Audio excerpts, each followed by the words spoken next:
It's gonna be 2 hours. Hey, what's up, everyone? Ryan Arnold, aka Demon Master Reviews here, and I am joined by returning guest Bryan McFadden, and I got the one and only Hello. Metalben from Metalben's Chronicles, where metal lives. There we go, man. What's up, guys? Yeah, but we are here Hello. to finally do a band I've done. A band we all know who this band is, obviously, as you can tell by the title of this. We're gonna do a deep dive on Metallica, and we're all appropriately wearing Metallica shirts. Unfortunately, here in the beginning, we don't have Mean Metal Mike. He will be joining us later. Later, he's got some family reasons, but he will be able to join us for when we get to the new album, obviously.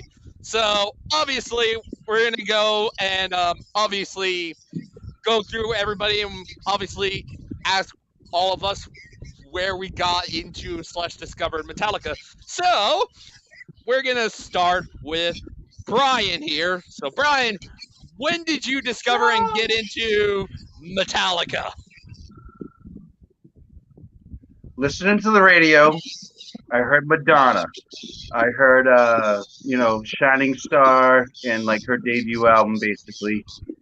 So I went and looked for it when I was with my friend, and in the same bin with the M's, Madonna going through and there was Motley Crue. There was a bunch of other stuff in there, and I came across something with a whole bunch of crosses on it, and it said Master of Puppets. And I never heard of anything that said Metallica, but I had heard of like Twisted Sister. I had heard of, again, with Motley Crue. I had heard of Def Leppard. I had never heard of anything called Metallica in my life. So with my paper route money, I don't even know what year it was. I'd say it's 1986. I think it was 86. Oh, when it just came out. Yeah, it had just come out. And I purchased it right off the rack, right? I took it home, not expecting anything, and I liked Scorpion and UFO, and I had liked basically Weird Al Yankovic and any of these '80s synth, alternative music. All with the stuff that are Men at Work, and you know what I mean, like the deep synth wave '80s hits, right? So I was all into that, puzzles and stuff. I was getting into Asia at the time. I threw this on, and my hair just went. My hair went all the way back. You know, I didn't even have a good stereo in order to listen to it on. I just had like a portable record player, and I had bought the record. So I went back and bought the cassette because I thought it would sound better than the record because I was only playing it out of like this little speaker like this, so I could throw it in my boombox, and that changed my life. And then right after that, I was looking to see if there was any other albums, and a week later, I bought the cassette of Ride the Lightning. So I found them and fell into them really quick, but I didn't even know that Kill 'Em All was even existed. I had found these. This is my neighbor. I had found what I could find and totally fell in love with it. And I had the back patches off through high school. I had the puss head shirts going through high school. I started growing my hair just because it was such a major impact. Never mind, like Motley Crue, for example, with the long hair and the makeup, didn't do that. Led Zeppelin, I think everybody had a jean jacket with, a pack of Marlboro Reds, and when they were 15. But this just totally blew out doors on the dynamic of what else is out there that I missed. And then soon after, again with 1986, 1985, looking for Thrash and things of this nature, I found Dead Kennedys right after that. So that was like bookends for me for summers, for years. All right, cool. All right, Ben, your turn. How did you discover / get into Metallica? Okay. It would have been in September of 1988, a couple weeks before And Justice for All was about to come out. So I had a couple older friends who had all the Metallica cassettes prior to that. And I remember him showing me Master of Puppets. I'm like, ooh. I thought the cover looked cool. And when he first played it, I'm like, wow, there's a acoustic beginning here. Then it just turned into like full throttle thrash. I'm like, ooh. Yeah. I'm like, ooh, Battery. So Battery Right. would have been the first Metallica song I ever heard, actually. And I'm like, oh, this is freaking awesome. And I, like that moment, like when I first heard Metallica, it's like I knew I would be into metal for the rest of my life after this. There's no way I would ever abandon metal after this. But before that, I knew who Twisted Sister was. I knew who Wasp was. The Scorpions, AC/DC, Guns N' Roses, Quiet Riot, Ozzy, Black Sabbath. I knew all them. But man, the moment I heard Metallica, dude, that changed my life. I'm like, and then after that, I just wanted everything to be faster, heavier, more aggressive. So I really dove into bands like Anthrax, Testament, Exodus, and Metal Church, afterwards. And, well, in the 90s, obviously, I got into death metal, too, like Cannibal Corpse, Deicide, Morbid Angel, and all that stuff. So it's like, after hearing Metallica, it's like, man, it's got to be heavier. It's got to be faster, at the time. Yeah. So, that's pretty much my beginnings. And here we are in 2023, and I'm still a metalhead. Yeah, obviously. Yeah, I think for me, it's a little bit much more interesting than both of you. I mean, kind of almost in a similar vein with Brian. For me, it was through my dad. He was the one that got me into Metallica. I think it was the Black Album. Hearing, I think, Enter Sandman, and then I think hearing The Unforgiven and stuff like that. But there was a lot of different bands because of my dad. All right, Brian. But yeah, Metallica was one of them. I think Collective Soul, Creed, yes, and even Kiss to some extent. But my dad getting me into Metallica because of the Black Album, and I became a huge fan. I think I ended up later on getting Saint Anger, and the more interesting thing was up until probably 2007. That was a big deal when it came to me being a huge Metallica fan. Was my mom had got me Master of Puppets. Beforehand, I did not know much about.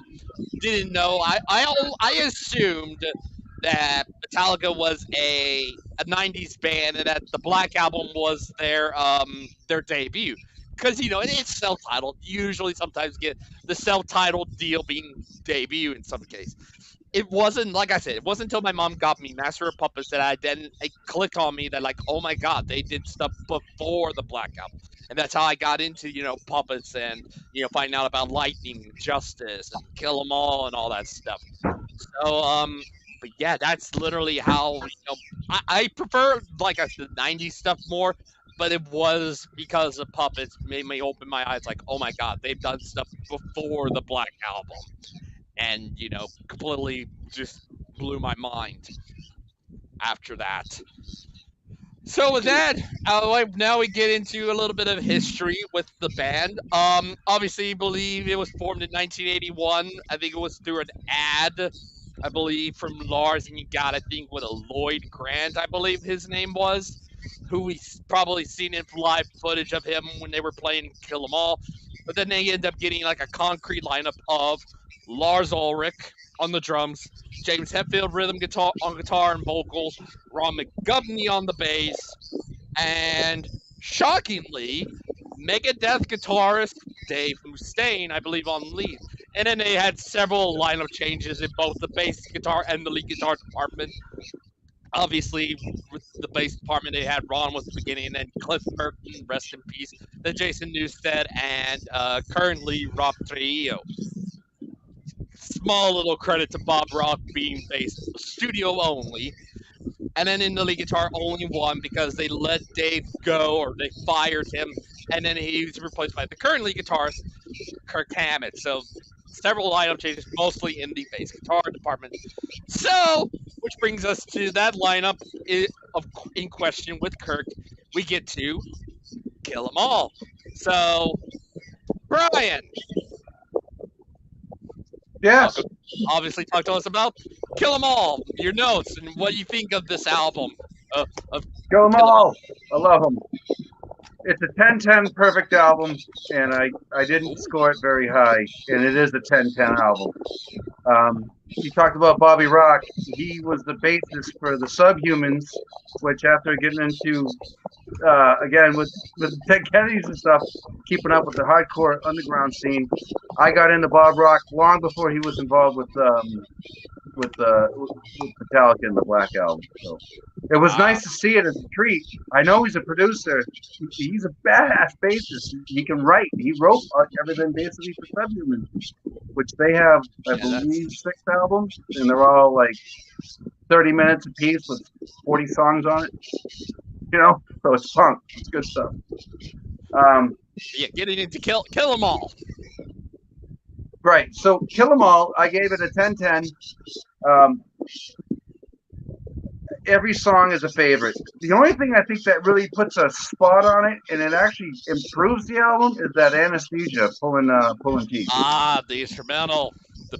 I love it. Bass But solo. I think that's it's nice when you're playing it and you're listening to it from the front to the back, right? And then when that song comes up, that's usually a bathroom break or go smoke a cigarette outside or whatever, and then you come back to the rest. But Phantom Lord is my favorite song off of that album.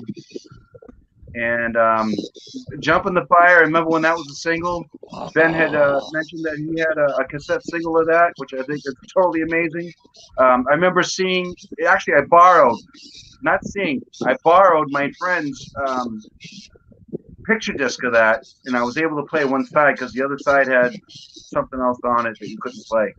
So it was just like a 12-inch single. That's it. But it was that with the beast in the flame. The devil looking thing on the cover. Oh and yeah, all that. the butcher. Yeah, it was great. As far as Kill 'Em All goes, I think it's a perfect 10-10 album.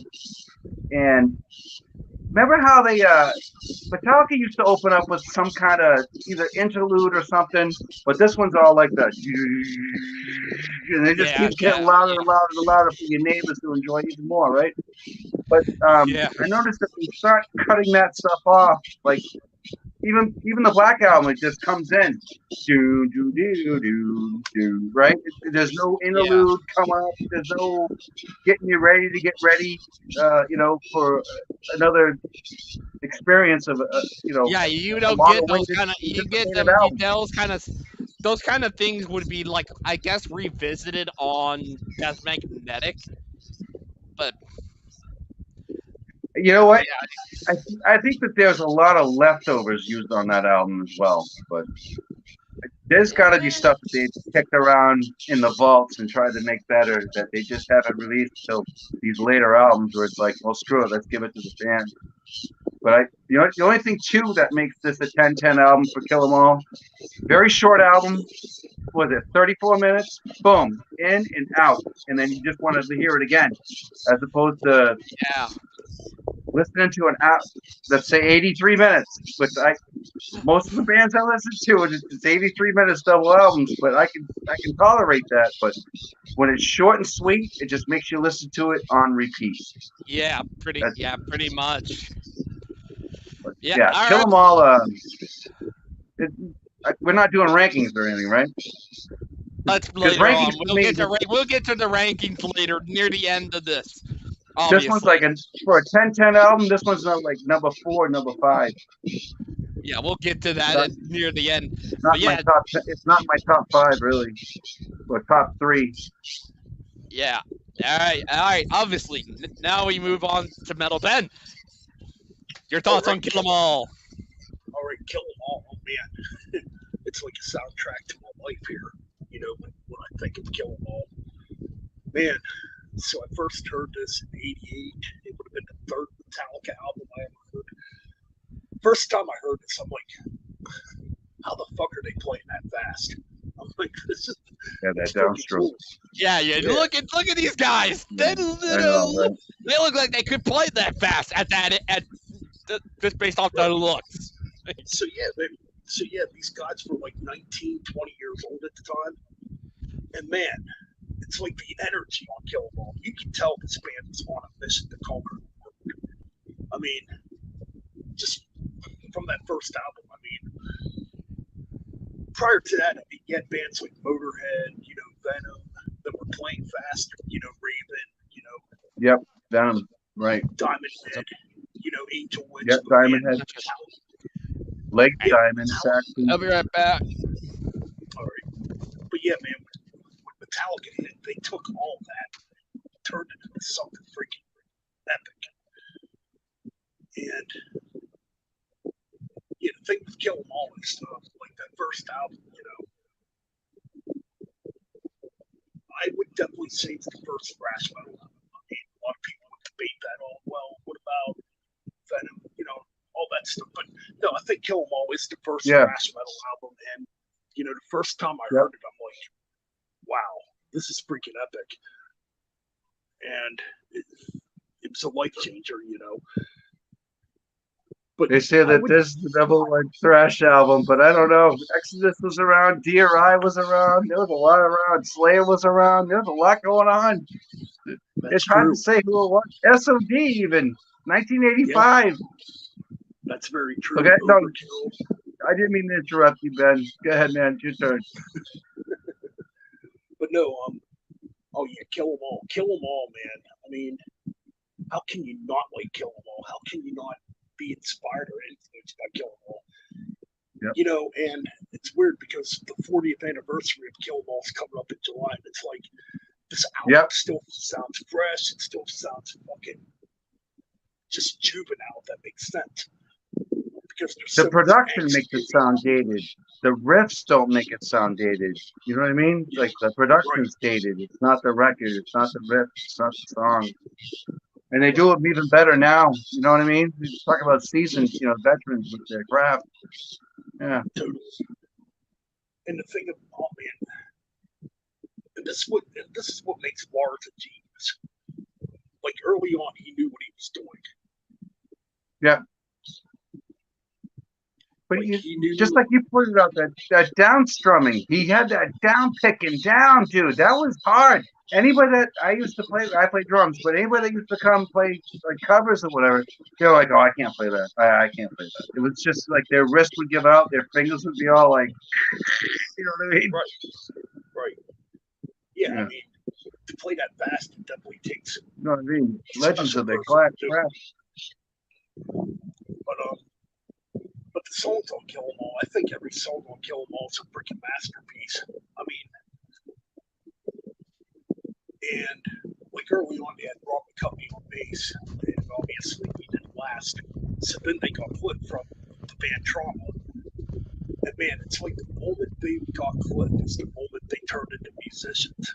If that makes sense. Yeah. Definitely. They said the same thing about Rush too. Right. You got these young kids. They're coming out with these debuts. I think even Boston's up there with that. With like these young kids, they wrote almost a perfect album, released it, and then just went wild with the horses. Right. Yeah. Definitely. Yeah. Definitely. Rush was the same thing. They didn't really catch on until after Caress the Steel, which I would think would be Farewell to the Kings or 2112. And I think Metallica's kind of done that with the younger generation because sometimes you don't catch it on the flip, on a Tuesday or a Thursday on a read, that year. You might catch it 3 years later. Listen to something similar.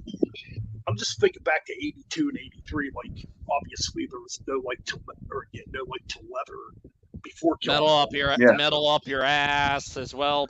Yeah, metal up your ass, and then there was the Garage days. Well, No Light to Leather, I think, was the first one. Yes. No Light to Leather? Yeah. I think, and that was like another Garage days. Then I did still a think they demo. did Fudgy with the bread fan and all that. I think they did that on that. I can't remember because I didn't look it up, but I Then never they did, owned it, so I'm not familiar with that. But bread fan, that's been like a single release from Injustice for All, and the other side I think was one, or I think it yes. was. Yeah. But no, They had the singles. Remember, you get 2 songs, $5.99. Yeah. But no, back to Kill 'Em All. Yeah, Yeah. Beast and No Light to Leather demo. Then you had a demo called Power Metal, which had 4 tracks on it. It's just hearing this band. I mean, I can imagine what it was like back in 82, 83 when this band first came out. When it's fresh, you only have one album. Yeah. You only have one, and you had nothing but singles trying to promote that one album. Now, what do you think, Ben? Do you think it's a 10-10 album? I would see Kill 'Em All definitely a 10 out of 10. I mean, Yeah. Yeah, I'm gonna be the one that's memorable. probably Everything's right there at the tip of the tongue with the lyrics. You remember everything about this album once you start playing it. You're like, okay, here we go. Here's the breakdown. Here's the next one. Here's the next part.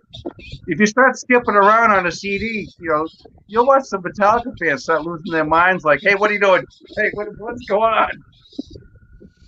Yeah. Oh, it's just anesthesia. It's not just anesthesia. You're disrespecting Cliff from the grave. Yeah, pretty much. Oh yeah, I've seen fist fights break out at fucking keg parties in the middle of the woods, fighting over which Metallica tape they're gonna play next. It's usually either Garage Stage Revisited or it's Ride the Lightning, because Master of Puppets was already playing for like 3 different cycles. Yeah, but I'm gonna probably be the one that ruins that whole thing, because I honestly, memorable, yes, but I don't think to me it's not 10 out of 10, at least for me. I'm not the one that's. Don't get me wrong. There is some. No, hold on. There's songs I love on here. I love Hit the Lights. I love the 4 Horsemen. I love Jump in the Fire, Anesthesia, Seek and Destroy. I just think to myself that there is some really good songs. It's just that they're not. I think some of those songs y'all mentioned, Phantom Lord, Motor Breath, all of them are really good. I just don't think they're, they're not great. They get better. Now, obviously, I just think I'm much more in the realistic realm of where it's like, I don't think it's a 10 out of 10. I think it's easy. I think to me, easily, an album like this is easily. What, 9.5? 9 out of 10. A 9 out of 10. Easily. It's a 9 out of 10. It's a solid debut. Yes, it's an historic debut. Yeah, that's it. It's a debut. That was the whole point. Why it's a 10 out of 10. That's the first thing you get. How many times do you flip that? It's rare for me to get a. Obviously, there's certain albums I would easily give a 10 out of 10, and that are debuts. Iron Maiden self-titled. Short album. Easily You a 10. I would. In a session. I like it. Yeah, we all do. Even Ben says 10. Yeah, I like it. I like it. It's a cool, but I think he makes better instrumentals later on after this one. Obviously, we will get to them. But I think to myself, yeah, a 9 out of 10. It's a really great album. I don't think it's perfect. We'll touch on that later. Yeah, I don't think it's perfect. We're still going to come back to this album. There's still more to talk about with that one. And Phantom Lord, man, that's as close as I do like that. I do like that. Without it being Black Sabbath in 1985. I do like that. I do like Phantom Lord. Or whatever. But yeah, like I said, the hits of like Hit the Lights, 4 Horsemen, Jump in the Fire, freaking Seek and Destroy. Great songs. It's just like I said, there's just missing. It's just like it's not. I wouldn't say perfect, but it's a great album. All right, next one. Ride the Lightning. Uh-oh. Right, Brian? Bro. Oh, no! Don't try to pull a Metal Tempest on me. But yeah, Ride the Lightning. Your thoughts? My thoughts are very heavy on this album, although it's not my favorite out of the catalog. But Yeah. Oh man, Ride the Lightning by itself, and never mind that they have the intro again. When I was bringing up the intros to the beginning of all the Yeah, they albums, have the this one, intro. Master of Puppets, This one, and even this. Injustice for All. This one was a perfect opener, and even Sepultura even took crib notes about how to open up an album with their Beneath the Remains. Anyhow, oh boy, I think Trapped Under Ice. It's like my second favorite song by them. It's a way to openly crush just side one, side two. Side two, you put it in, you're ready to just take the T-tops off the rock and roll the windows down in the summer. Then they had that nice ballad, Fade to Black. Fade to Black, yeah, Fade to Black. Beautiful. Love it. I love Call of Cthulhu, which I think is a Dave Mustaine song. Yeah, that's like I said. That's when he gets, You got better. For Whom the Bell Tolls, but that's not my favorite song on the album, although it's always pretty, punchy. So I think that's a good song. This album I like a lot. Call of Cthulhu I like. There's a lot about it that I enjoy, and it's another 10/10 album that I don't skip over anything, even though they have some filler songs in it. Yeah. Obviously, this is where both of them. I do think this is where you do get some filler. I'll probably mention what they are on here, but yeah. Alrighty, Ben, your turn. Ooh, Ride the Lightning. Oh man, to me it's a perfect album. There's nothing weak on this record at all. Production. No, that's two in a row. 10/10, 2/10/10. Production. Now on this album, you can definitely hear the maturity. Yeah, definitely. You can definitely tell. You could definitely tell they're starting to get. That's why I can't give this a perfect, because they have albums. That's why I can't give Kill 'Em All a 10 out of 10, because there's their later albums, they get way better. For me, Ride the Lightning, you can definitely hear the change from Kill 'Em All to Ride the Lightning. Two totally different albums when you really think about it. To me, the heavier stuff on here is heavier than the stuff on Kill 'Em All, obviously. Oh yeah, definitely. Even darker to some extent too. Yes. And I don't know if that's because of Kirk coming into the band, because Kirk did come from Exodus prior. Yeah, this was basically the first album he had some writing credits on here. Right. He helped write Fade to Black, Trapped Under Ice, Escape, and Creeping Death. Creeping Death is I was going to leave that for you. Everybody knows what that is, and that's an anthem. Yeah, obviously. That's an epic stadium anthem for every single Metallica fan that ever existed. Yeah, that will ever find them coming up. You'll see everybody when you get to that one point after the solo, everybody just chants "Die, die, die." They literally chant that. It's like crazy. Unless Lars is playing too fast and they start screaming, Lars, Lars, Lars. Yeah. No, it's true. I've seen it. Yeah, Creeping Death to me is the fucking greatest Metallica song of all time. Hands down. It's an anthem. I love it. I mean, it's just it's really amazing the week between Kill 'Em All and Ride the Lightning, because definitely. This time too. These guys are barely 21 years old. They're writing this kind of a year later after Kill 'Em All, and they make something like this. It's just like, holy crap. Yeah. Yeah, it's like when they got Cliff in the band, it's like I said, on the Kill 'Em All review, they became musicians. Not saying they were bad before that, but Cliff did something to this band to make them tighter. Better. Brought in that classical influence, the harmonies. It's just amazing what kind of a leap, Kill 'Em All to Ride the Lightning is. I mean, you still have the thrash. Yeah, definitely. Stuff. But they are now. I think this is where they were starting to get a little bit more of having a little bit of prog a little bit in there. Yeah, and No, this was the beginning of people calling Metallica sellout because of Fade to Black. Oh, you can't write a ballad if you play in a thrash band. They fucking did it. Dude, everybody's jealous that they wrote it and they didn't think of it first. Fade to Black, but that turned on a lot of fans, female fans, younger fans, people that could tolerate, maybe going from Rush or progressive rock going into metal. That thing changed lives. Metallica kind of did it. Metallica is probably the reason that I would say a lot of prog metal bands, they owe their existence to like Metallica, especially with That's right. Lightning and the next two after it, pretty much. Rush, you're right. Like on Kill 'Em All, you can kind of hear the beginnings in certain songs.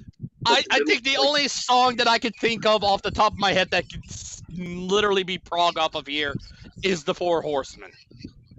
Because of its freaking that's a 7-minute song. It's a 7-minute song.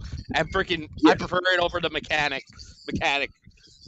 I'm going to say because like the midsection of The Four Horsemen was the beginning of, what you would hear coming from Metallica. Yeah, exactly. A lot of people, they had planted the seeds of what they would be like later on with that song, The Four Horsemen. And the midsection of the Phantom Lord too, where it slows down in the middle. Actually, on the original No Like to Leather demos, those sections were not even in there. They were just straight up thrash dudes. So right. Those are Mustaine riffs. Yep. They actually had to slow them down, I think, just in order to squeeze it into the schedule or put it on an album, getting it out, underneath the label constraint. That's what I think happened with that. Well, here's the thing, too. Back in '84, too, it's on YouTube, too. You can find a very old interview with Lars. They were on tour.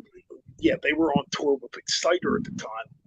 And even Lars was planning on slowing. Lars was even planning on slowing down a little bit. He didn't want to continue playing fast like on Kill 'Em All, if that makes sense. He wanted to experiment. Yeah, right. Definitely. I'm a drummer of 48 years, man. And your knees, your hips, your back, your ankles, your feet, they get totally blown out, man. Your elbows, your collar,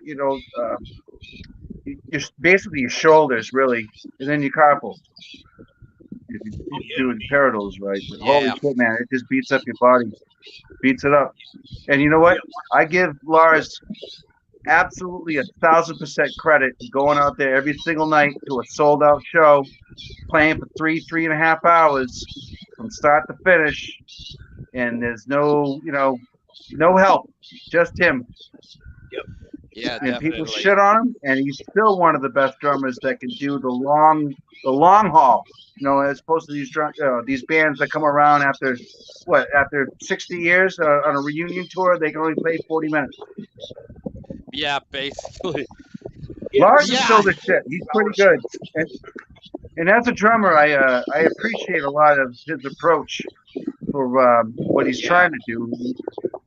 He likes to do a lot of that marching corps stuff, but he's not a paradiddle cadence drummer at all. You can tell he doesn't practice that stuff, but he knows what he knows. I can't take that away from him. Yeah, pretty much. He's not goofy hand lefty. He's not French. He's not Italian. I don't even know what his. I guess he's just English style, which is just hand over fist and just punching whatever's popping, whatever's close. Yeah, pretty much. But yeah, I guess we get to my thoughts now with this album. Definitely, they are definitely getting better and better, but I still think there's still some cracks here and there when it comes to this band. Particularly, I think especially you mentioned the whole thing. I think Fight Fire with Fire I thought was a good opener, but I'm like, I really don't care. I ended up just like I like that beginning, but then I just go into the title track, Ride the Lightning. Freaking But you get excited fantastic. so if you had this, for the CD, you skip the first song, you go right into Ride the Lightning then. Yeah, you go straight into Ride the That's Lightning. one of the best solos I think Kirk's has ever accomplished. I Yeah, still think it's and one of the most for the memorable. matter, freaking Kirk did not write freaking Ride the Lightning. This was one of 2 songs on here that Dave Mustaine co-wrote. Mustaine, I know. And yet, Too bad Dave Mustaine kicked out Lars, James, and Kirk. Yeah, Too bad. but literally, and Cliff. This is the best. Yeah, like you said, one of the best guitar solos Kirk's ever done. And you get it I for think Whom so, the Bell Tolls. Then you get it for Whom the Bell Tolls. Freaking, bass solo, the bass riff. That's all fine. All clip, freaking all classic and stuff like that. Fantastic. Fade to Black, a great, great ballad from them. Love it. You get into Trapped Under Ice and Escape, which I really do not care for. They're just like, to me. Filler song. Yeah, they're those. Yeah, Fight Fire with Fire, Trapped Under Ice and Escape. They're the filler songs on here. Then you get the Creeping Death. I mean, them playing it live, freaking great. And like I said when we were at Kill 'Em All, that Cliff would make better instrumentals. Freaking The Call of Cthulhu is easily the best instrumental song. These are a lot of 6 and 8 minute songs, and Call of Cthulhu is 8 minutes and 50 something seconds. Yeah, and I like that because it has the links of the songs on here, and it's literally that's the thing with Orion songs, and it's literally the best one they've ever done. Like, bar none. I know I probably have some bias towards To Live Is to Die. I love that one as well. But The Call of Cthulhu is easily the best one that he's ever done. And I think as a rating, I would give this probably 9.5 easily. It's a step in the right direction, but it ain't quite perfect. It's not quite perfect. So probably because the Call of Cthulhu. Let's get to an actual perfect album now. You're taking over the place, everybody. Yes, let's get to an actual Let's get to a masterpiece, for Christ's sakes. He's got more to talk about. Oh wait, what do you mean? Okay. But yeah, I like I said, I like this album. But like I said, they get better. So excited. Let's go, Orion. Master of freaking puppets. The Master of Puppets. This is what I think we're all going to probably agree on. So, Bryan, what are your thoughts on this masterpiece of an album? Oh, no. So soon? Yeah. I think this album is a 10 out of 10. Yes. The one we can all agree on. Yeah, but the one we can agree, Master Puppet's a masterpiece. I mean. I remember, I think it was Wildflower Hour. It was on a Sunday night, and they played the whole album in its entirety. Okay, again after I bought the record, but this was a radio thing to promote the album, and I had listened to that, and I think it was midnight, and there was no commercials. It was on KZEP 104.5 in San Antonio. And I remember listening to that, and that was 86. That was 86. And that, again, it changed my life. It changed my life. I started smoking cigarettes, started looking for weed, started craving a beer. I needed something to catch up with the music I was catching up with. It was so much better than my Judas Priest at the time. My Dawkins, it blew Dawkins out of the water. It blew Rat out of the water. So it's like, oh, what's this Metallica stuff? It's nice when you own it. And then you start hearing about it. It's like, oh, I guess I made a good decision. Not knowing what the hell you're buying, not knowing what you're actually supporting, not knowing that it was going to be like probably one of the biggest rock bands in the world, because I was already with 8-track Kiss before that, and they made it big too, And then Led Zeppelin was already washed up, so I needed something new. Yeah, enter this, man. This album in particular. and it picked. All right, so my favorite song off of this album, which is a 10-10, Disposable Heroes, second side, first song, bam.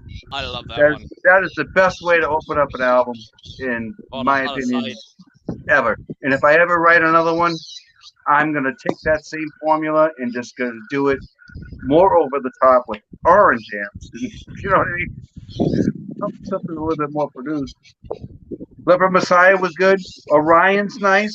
Damage Incorporated, just the way that opens up. The namesake of the channel, for Christ's sakes.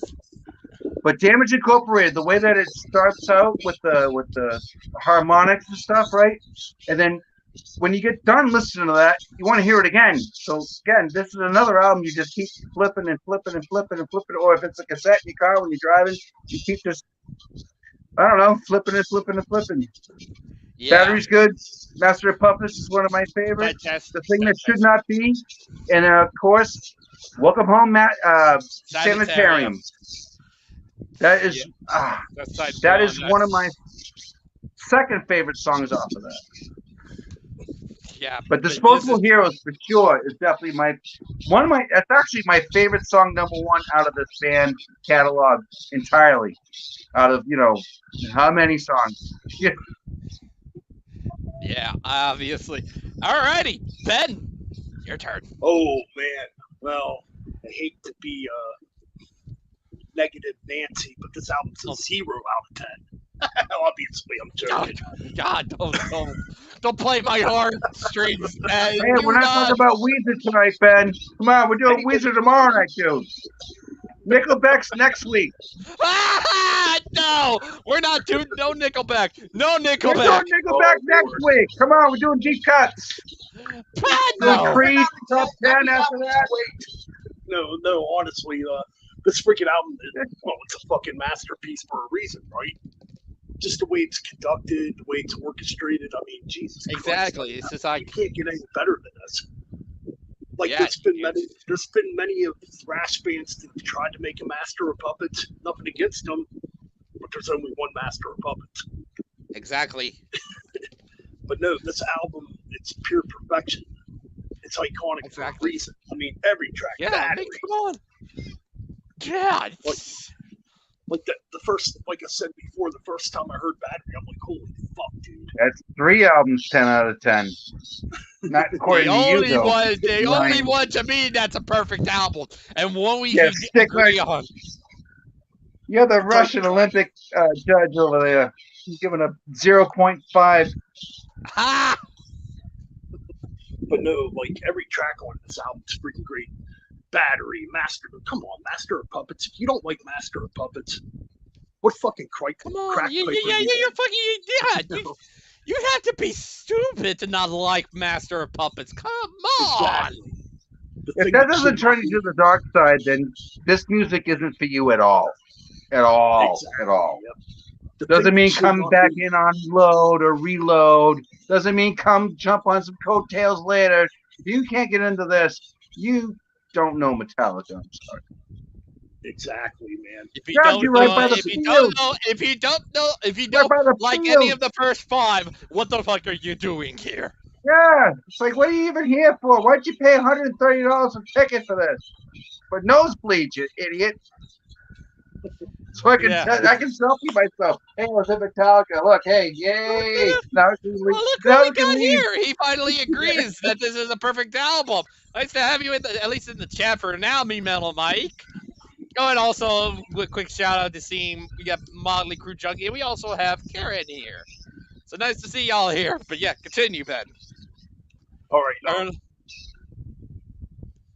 The thing that should not be, like I was trying to say for the last 5 minutes. Apologies. We go on. Yeah, the thing that should not be, man, that was like, at the time, the heaviest song they probably wrote. Because it was the first song they wrote were in drop D tuning. I mean, yes, it's just a fucking monster. It's so crushing when you listen to it. Because they're like 2 standards, right? What it reminded me of was like that was their Kashmir. That was like their Led Zeppelin Kashmir hit off of that album. So you could see the influence. You get it like you can definitely tell, even with Imagine. madness, you 12. God. Oh. Yes, killer. And it's simple too. And this is like one. And this is proof. Like to write a heavy song, it don't have to be fucking complicated. You know, you can take the simplest fucking riff and make it sound bone crunching, and that's what they did with the thing that should not be. Welcome Home Sanitarium, an absolutely amazing ballad turned into a thrasher near the end. Yeah. I mean, just an epic song. Disposable fucking heroes, though. Holy fucking balls, man. Okay, I said Creeping Death was my favorite Metallica track. No. Okay. Oh my god. Disposable Heroes to me is a fucking milk nuts. 1,000 out of 10. That's how damn good it is. Yeah. I love it too. Yeah. Oh my god. It is my favorite Metallica track. Just, oh my god, the machine gun riffing in that track, man. Holy shit.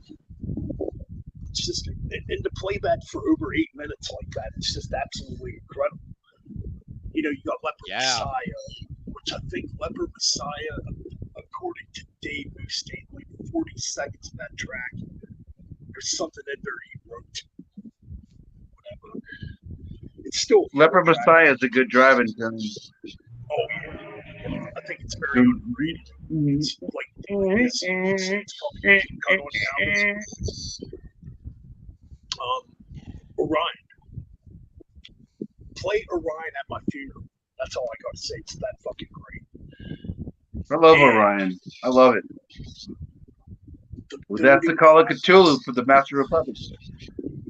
The building blocks, Damage Incorporated. The namesake of the pure fucking bang your head thrash metal to end off a masterpiece. Yep. Oh man, that song still gets me. And then the whispering, of the title track, Damage Incorporated. It's mine. Yeah, literally.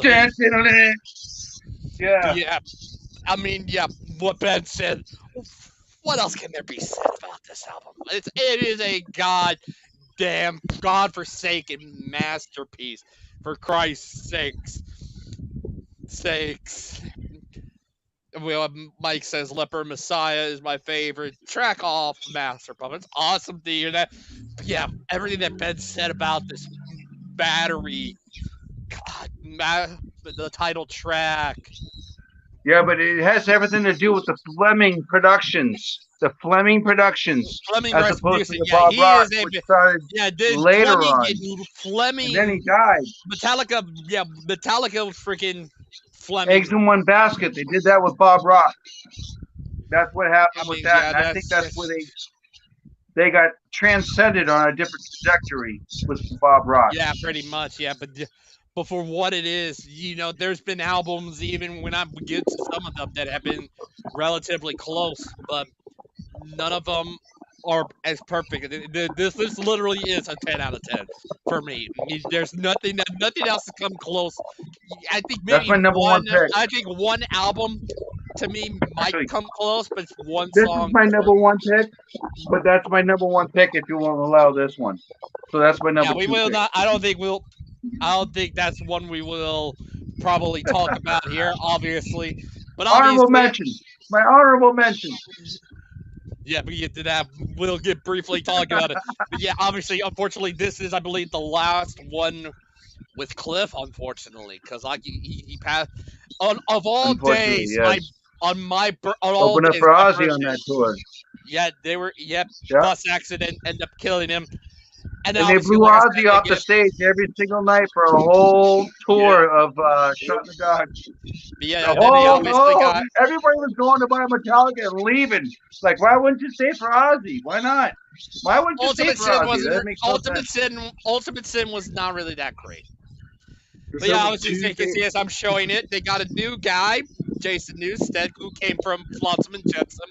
But obviously they Flotsam and Jetsam. Yeah, I was on. I grew up on them too. Yeah, but obviously this was for his first favorite album. Yeah, this is just a little covers EP, and then obviously we we get to the next one, and a very controversial album indeed. Beginning of controversy with this band. Justice and Justice for All. Obviously, we all know. No bass. Injustice! It's injustice for Jason. It's god dang injustice that you left out fucking bass on this thing. Injustice for y'all. You fans, you're paying for it. You get no bass. Fuck up. Yeah, literally, you look at this. You looking at the title track. Literally, I'm reading all this. Justice is lost. Justice is raped. Justice is gone. Pull your strings. Justice is done. Seeking no truth. Winning is all. Fighting is so grim, so true, so real that there's no goddamn bass on this. What in God's name were they fucking Yeah, but thinking? they have plenty of hair. They got Yep. plenty of sunglasses and hair. Plenty of sunglasses and hair. Plenty of it. God dang. I apologize for you, Mike, that we're ripping into your perfect album, but it's not perfect. Fuck Lars and getting rid of the bass. What's wrong with you, Lars? But yes, Brian, your thoughts. Ask about the snare on St. Anger later, and we got some. We'll get to that. talk Yes, about we with will that. get to that. But yes, Brian, your thoughts on this injustice of an album. I remember when it released on a Sunday night. Dr. Metal from 94.1 WHJY. He was killed in the. Hold on. He was in the memorial fire there in Warwick at the Grateful. Hold on, Grateful Dead. The Great White concert. He was killed there. He played that midnight release, right? And the CD, or I'm sorry, the CD wasn't even a thing yet. The record or the cassette didn't come out yet. He played it. I recorded it Sunday night, midnight till whatever how long it was. And I think it's a 54-minute album. I recorded it on cassette.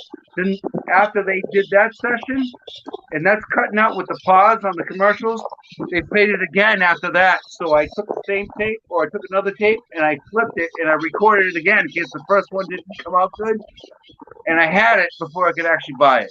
So Blackened blew me right off my feet, right off the beginning. And I liked that they did, again, with the intro chorus stuff that they used to do on the other earlier albums. I was like, oh, they're keeping it the same thing. And then everything that came up from Blackened, which the double bass was crazy. And I thought it sounded a little empty, but it was a good riff, right? So it was all double bass. Good riff. Yeah, great production on the drums. It dawned on you later on that there was literally no bass. There was no bass. I didn't catch on to that until after either. But I had bought the cassette. So I bought the cassette, around the corner from my house, local place. I don't know, within a week of it coming out. But this was released a week before it actually released. So it was a week after, right? So I bought it. I brought it home, and Blackened just blew me off my feet. Eye of the Beholder is probably my favorite song off of that. And then there's the Injustice for All with the. Oh yeah, I will say that is a groovy track. I learned how to play that, and I was like, one started coming all over the fucking MTV, even VH1. That thing was just coming out of the woodwork. You couldn't put on Headbangers Ball without that coming on at least once in the beginning of it. So it's like, what's the problem? I love the song. I love the album. I supported the back patch on my jacket at the time when I was in high school. After that album, it just became nothing but a headache to try and follow. But Shortest Straw been strong for you. I love that one. Harvester of Sorrow, I still think that's the strongest song on that whole album. And then they do the Frayed Ends of Sanity, which I think is that Wizard of Oz. Right?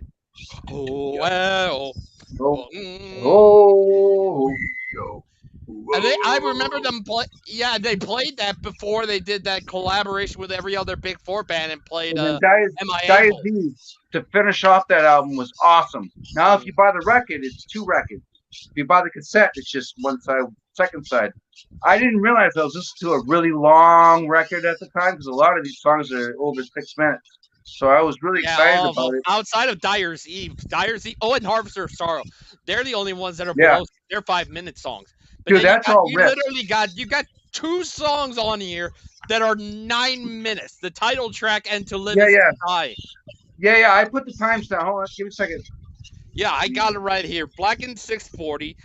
The title track's 944. Eye of the Beholder 625. One is 724. The Shortest Straw 635. The Harvester of Sorrow 542. Freight Ends of 740. To Live Is To Die 948. And Dyer's Eve 512. I put Injustice for All right in front of Saint Anger, so it's about a number 5. Oof. But yeah. All right. Ben. If I take out Garage Days Revisited, hold on, it's number 4. Yeah, just to anything that's not a studio album wise, it's like, yeah, we're not even bothering with those. But yeah, Ben, your thoughts on this Injustice of an album? Okay, and Justice for All. Let me cut the bass. I definitely don't think it's an injustice. The bass actually not being there never bothered me. I've heard the remix with the bass. I like the empty spaces. I like that because you can hear the drums. I like that. You can hear the riff. You can hear the downstroke, down pick and riff. I like that. So yeah, I mean, that's been a complaint with everybody for years. I'm like, people just shut the fuck up. I'm sorry. But no, yeah, this album does not sound good with bass. I'm just being honest. I've heard it with bass. It's not good. To me, it just bass is a big difference when it comes down to the music. Like it plays a big part, and for Lars to basically mute it, essentially in a way muted. It's just like, what were you fucking thinking, Lars? Well, I guess I'm one of the few that actually thinks this album sounds better without bass. You and Mike are the only ones that figure that aren't bothered by that. There's no goddamn bass. Yeah, like I said. If you look up recent interviews with Jason Newsted and Lars Ulrich, Jason Newsted sticks up for Lars Ulrich all day long, all day. I don't blame him. I just saw that today because it just came out yesterday. I just saw that. So they're tight. So it's not like Jason's trying to run away every time they try and find him or whatever.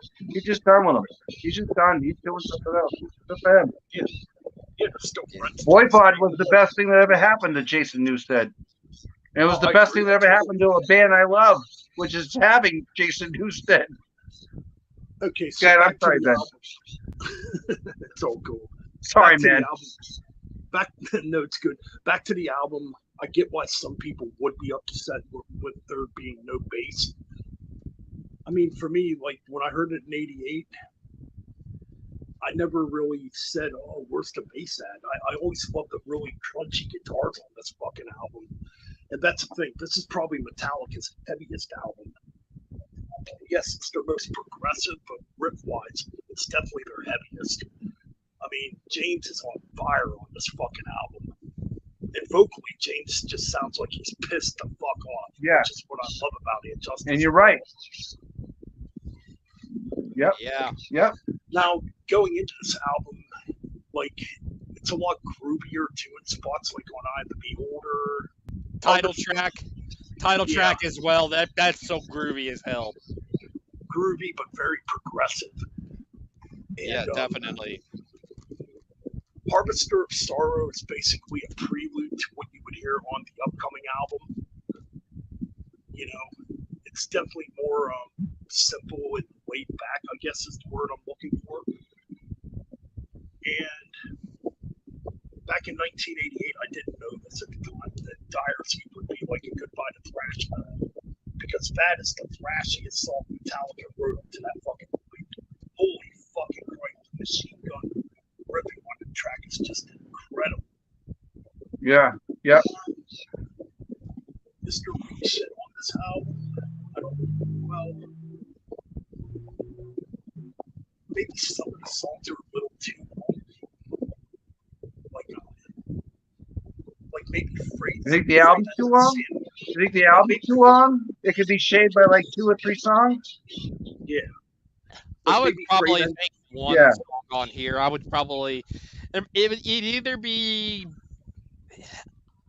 it might be the shortest straw. I probably would maybe shave off or something like that because I think there might be one song on there that I think is kind Wouldn't of have. Nah, that's a good one to keep. I'm thinking probably Freight Ends Insanity. Yeah, probably. Yeah, that one probably. Anything that's in that middle section, I do kind of like Harvester. I would probably keep that. It'd either be Short of Straw or the Freight Ends of Sanity. So probably when I was younger, I think Freight Ends is awesome. Probably when I was younger, I would have gave this album a 10 out of 10. I wouldn't. But I would. If I was younger, I definitely would have gave it 10 out of 10. There was a lot of shit going on at the time on the radio. Yes. And one was one of the saving graces of actually being able to listen to Metallica on the fucking radio at that time, as opposed to, I don't know, Jane's Addiction or.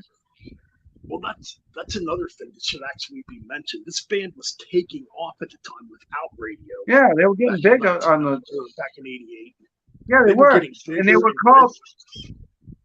You had mentioned that they were called a sold out band, but they didn't get called really until they were sold out. Until one was all over the MTV every hour on top of the hour.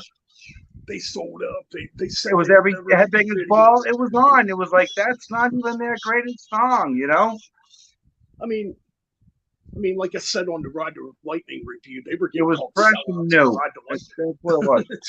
So the sellout thing goes all the way back to '84, but no, on this album, man, it's such a heavy album. It was hard to find stuff from them. Yep. And yeah, like I said at the time, I did not know that this would be goodbye to thrash metal at the time for Metallica. I thought this band was like yeah. I thought that they were, again with the DRI and stuff, I thought that they were going to go a whole nother like Exodus, Testament kind of route. I really thought that they were really Halloween. I really thought that they were going to go into that kind of underground, and then we got Load. Actually, no, we got the Black Album. 92. Before we get to that, obviously, I think. Wait a minute, I wasn't done yet. Oh, you weren't done? You weren't done yet? All right. Sorry, yeah, I keep getting interrupted. Apologies. But no, I would give this album 9.5 out of 10.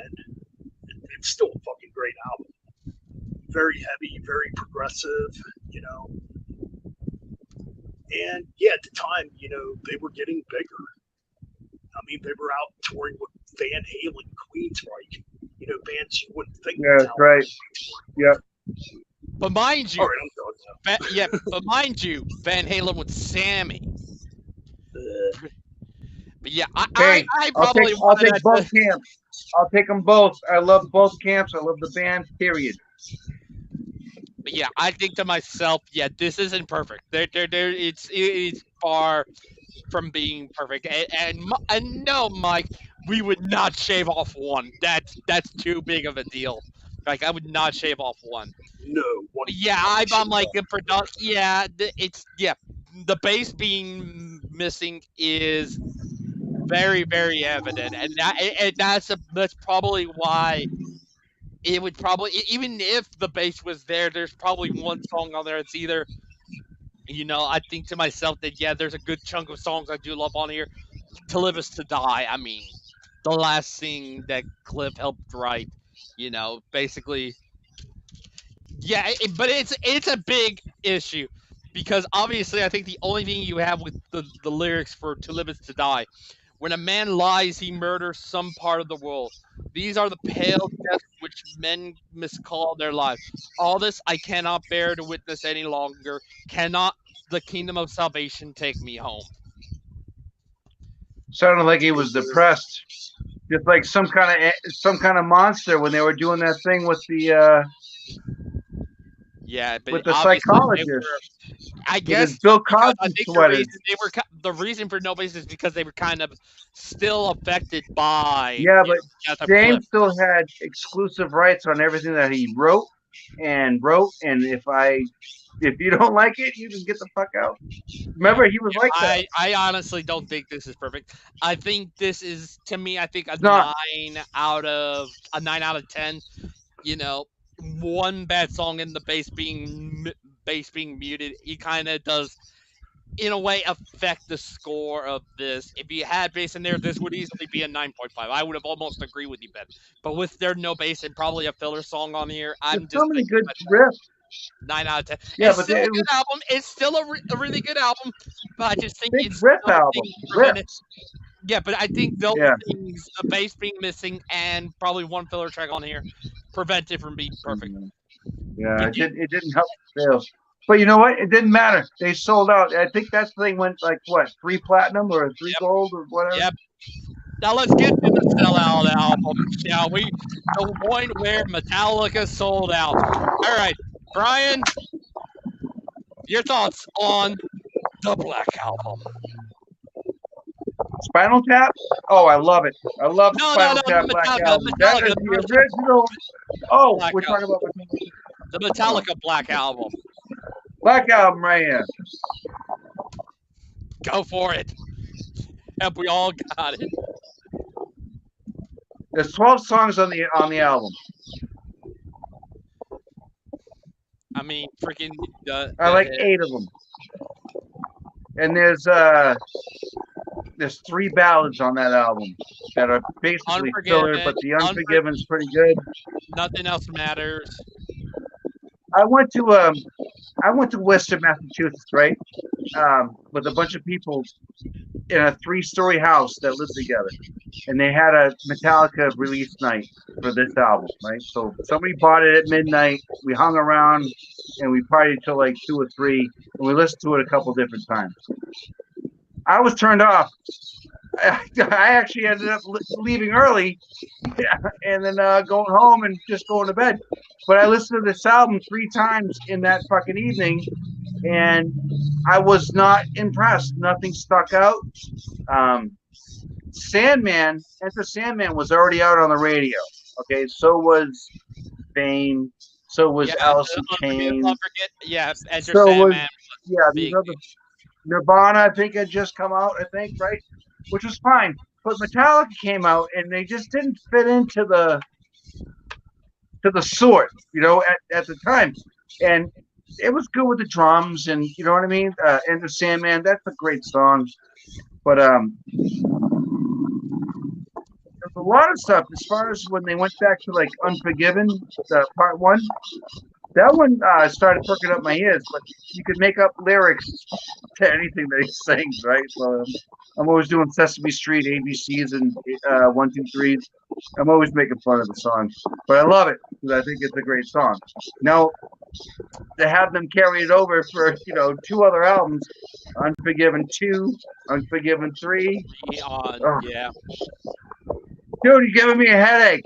Give me a headache. Just make it one. Make one good song instead of ripping off like a filler for another album. Yeah. I can't read my own writing. Hold on. Wherever I May Roam. I love singing that.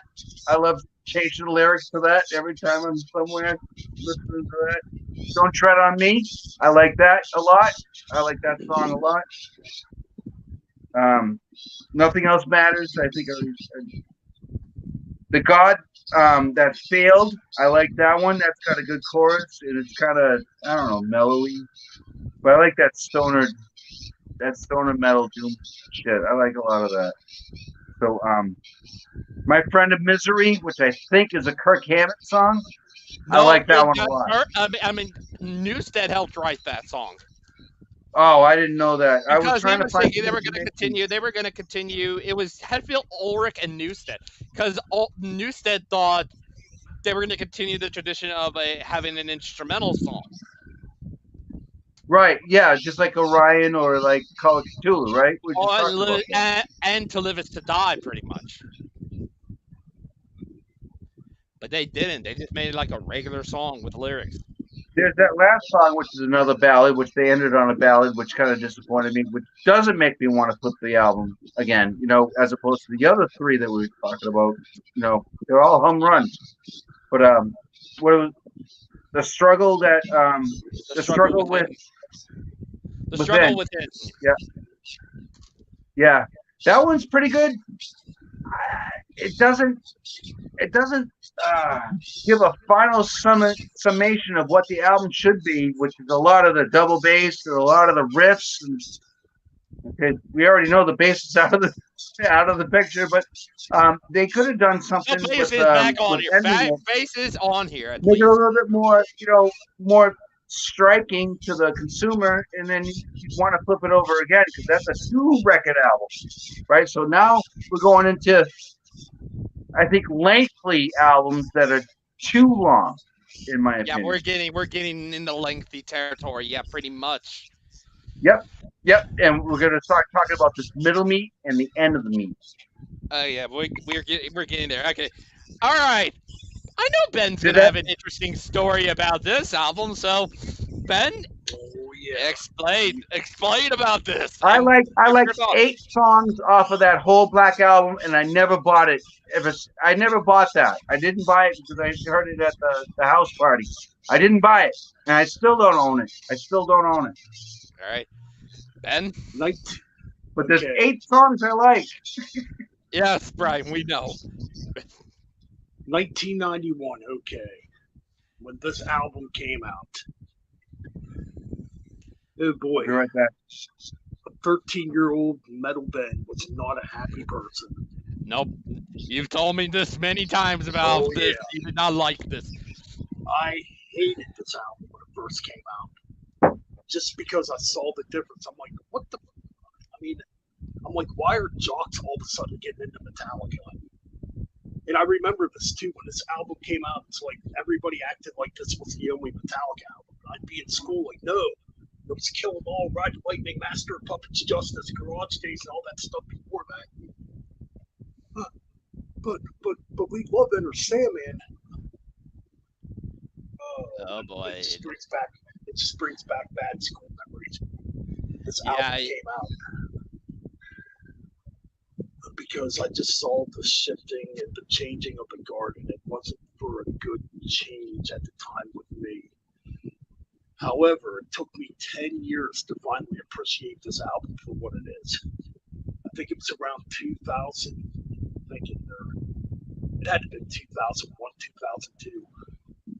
My friend Aaron bought the album again, and we were listening to it. Yeah. I still never need to hear Enter Sandman again. Sad But True's Killer. I still think Sad But True's Killer is fucking drop D tuning. It's heavy. Holier Than Thou's probably the only song on the album that it wants to be thrash, but it's not thrash. If that makes sense. The Unforgiven, I never need to hear again. It's like, yeah, whatever. Wherever I May Roam, pretty underrated. I think it sounds better when it's heavier. Actually, a band called Sinner did a cover of it, and I actually like Sinner's version of it, Wherever I May Roam, better than the Metallica version. Let's see, what else? Don't Tread on Me. Don't Tread on Me is all right. Through the Never. Now, that's a good song. I do like Through the Never. Okay, that's one of the other tracks on the album that's close to thrash. It's like, yeah, I like that track. Nothing else matters. Put me to sleep. Yeah. Of Whoopin' Man, I do like a Whoopin' Man. It's fucking heavy. It's got a cool riff. The God That Felt I actually really like. Yeah, I like the more, I guess, doom metal aspects of The God That Felt. That's a pretty cool track. Let's see, My Friend of Misery. Oh, man. Really good bass playing from Jason Newsted. I do like that one. The Struggle Within. Not bad. It's all right. I mean, yeah, it's one of them songs that it's another one of them tracks. It's almost thrash, but it's not thrash. I mean, for me, I give this album. I hardly ever listen to this freaking album anymore. I I give it like a 7 out of 10. Yeah, fair. Yeah, fair enough. Yeah, I think for me, yeah, I could live without hearing songs like Enter Sandman, The Unforgiven, Nothing Else Matters. You know, as much as I Oh, love come those on, songs, those are desert island I love destinations. them and stuff like that. But You'll I do miss them when they're gone. no, we're not. I'm not messing with you. But yeah, there is some other killer stuff on here. I do like Sabbath True. I do like Wherever I May Roam. I do like My Friend of Misery. But I just think there are some songs on here. I'm like, they're okay to some extent. But I'm like, you know, they're good and all that. Um, yeah, I probably for me I give this a 9.5 out of 10. And it's one of those that's high in my because of this is the album that I got into. The reason for it is because this is the album I got that got me into this band pretty Right. much. Yeah, it usually starts with the one that you're familiar with, and I understand it's usually your Yeah, this first one is journey. But this which is one's the your first favorite one. song on that? What's your favorite song off of that? Oh, that is it's probably Got to be a few. it's such a tie. I think I do like Nothing Else Matters. I Yeah, me do too. love Wherever I May Roam, and I do like Unforgiven 1. Those are probably those are a three-way tie for those being my favorites off of this album. You know, Those are like I good. said, I Yeah. can live without Enter Sandman. You know, it's been overplayed on the radio for so long and all that stuff. Dude, But revisiting that, and I listened to it remastered. I've really enjoyed it a lot, actually, yeah, but because I I knew the definitely drum beat, I knew the lyrics. I knew it. It was good. their first obviously the first with Bob Rock, but I do like this album. It's one that you know I do go back to sometimes and listen to them, and some of the songs I do love over here. I do still love Enter Sandman, even though it is overplayed as hell. But yeah, a It's 9.5 all right, for me, and you know, dude. It's got I love it. replayability and longevity. That's a good song. That's a good one with the tribals. It's good. Yeah, alrighty. Now we get into some more controversial topics. Let's get to Let's I go. guess let's get to the shit. Let's start with load, shall we? I got. Hey, take a pick. I got a whole bunch of them. Come on, take one. They're all albums. Let's All go. right, Pick yeah, one. you're Pick not. one. Yeah, Brian. all my notes. Brian. Your thoughts on load now? Let's get Oh it. God, We're load. all gonna have different opinions on this one, though. There's I know for load, sure. reload, and they should have done, but the 72 seasons, they should have called it unload because they got rid of everything. Because it almost sounds like the same. It's almost like a trilogy of 3 albums, and in 17 seasons sounds like a continuation of that. Yeah, because The it's got Black some Album, yeah, this does has when we get to it, Load, it does have some stuff from these albums. But yeah, you're and Master of Puppets. Yeah, it's got a little bit of mix of fiber in there. yeah, but yeah. What's your thoughts Load. on this album? On Oh Load? God, I mean, look at these guys. Okay, okay. All right. Low didn't open up with anything that was very nice, with these nice interludes and these things coming up to open up an album. Here it is. You just open We're up. gonna open up a You song just and go. boom, here we go. Yeah, boom. Here we go. You open up with "It Ain't My Bitch." Ah. You ain't my bitch. Yeah, that's right. No, is this when Motorhead wasn't touring as much and Metallica was taking over all the biker clubs and playing this fucking album, man? Maybe. All right, there's Ain't My Bitch. 2x4 I like, which is the second song. I like that one a I lot. like that one. That one was on the radio. House That Jack Built is on my top 10 picks of favorite songs from Metallica. Underrated song. House That Jack Built. That's the third song off of the first side. Then When It Sleeps. Until it sleeps. Oh, I'm sorry. Yeah, Until It One of the Sleeps. singles. It got a music video too. Dude, I'm up there with Nirvana and Nevermind. I could live the rest of my life without listening to it. I love it. Then there's King Nothing. Done with that one.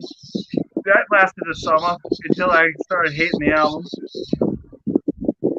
Hero of the Day, I like that one, and I think the Mission Impossible 3 soundtrack came out with I Disappear. I think that's the same.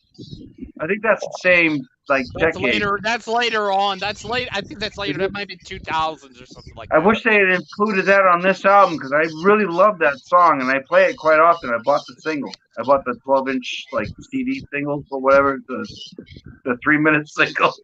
Yeah, but $2. where are you at? We're on Bleeding Me, I believe. Yep.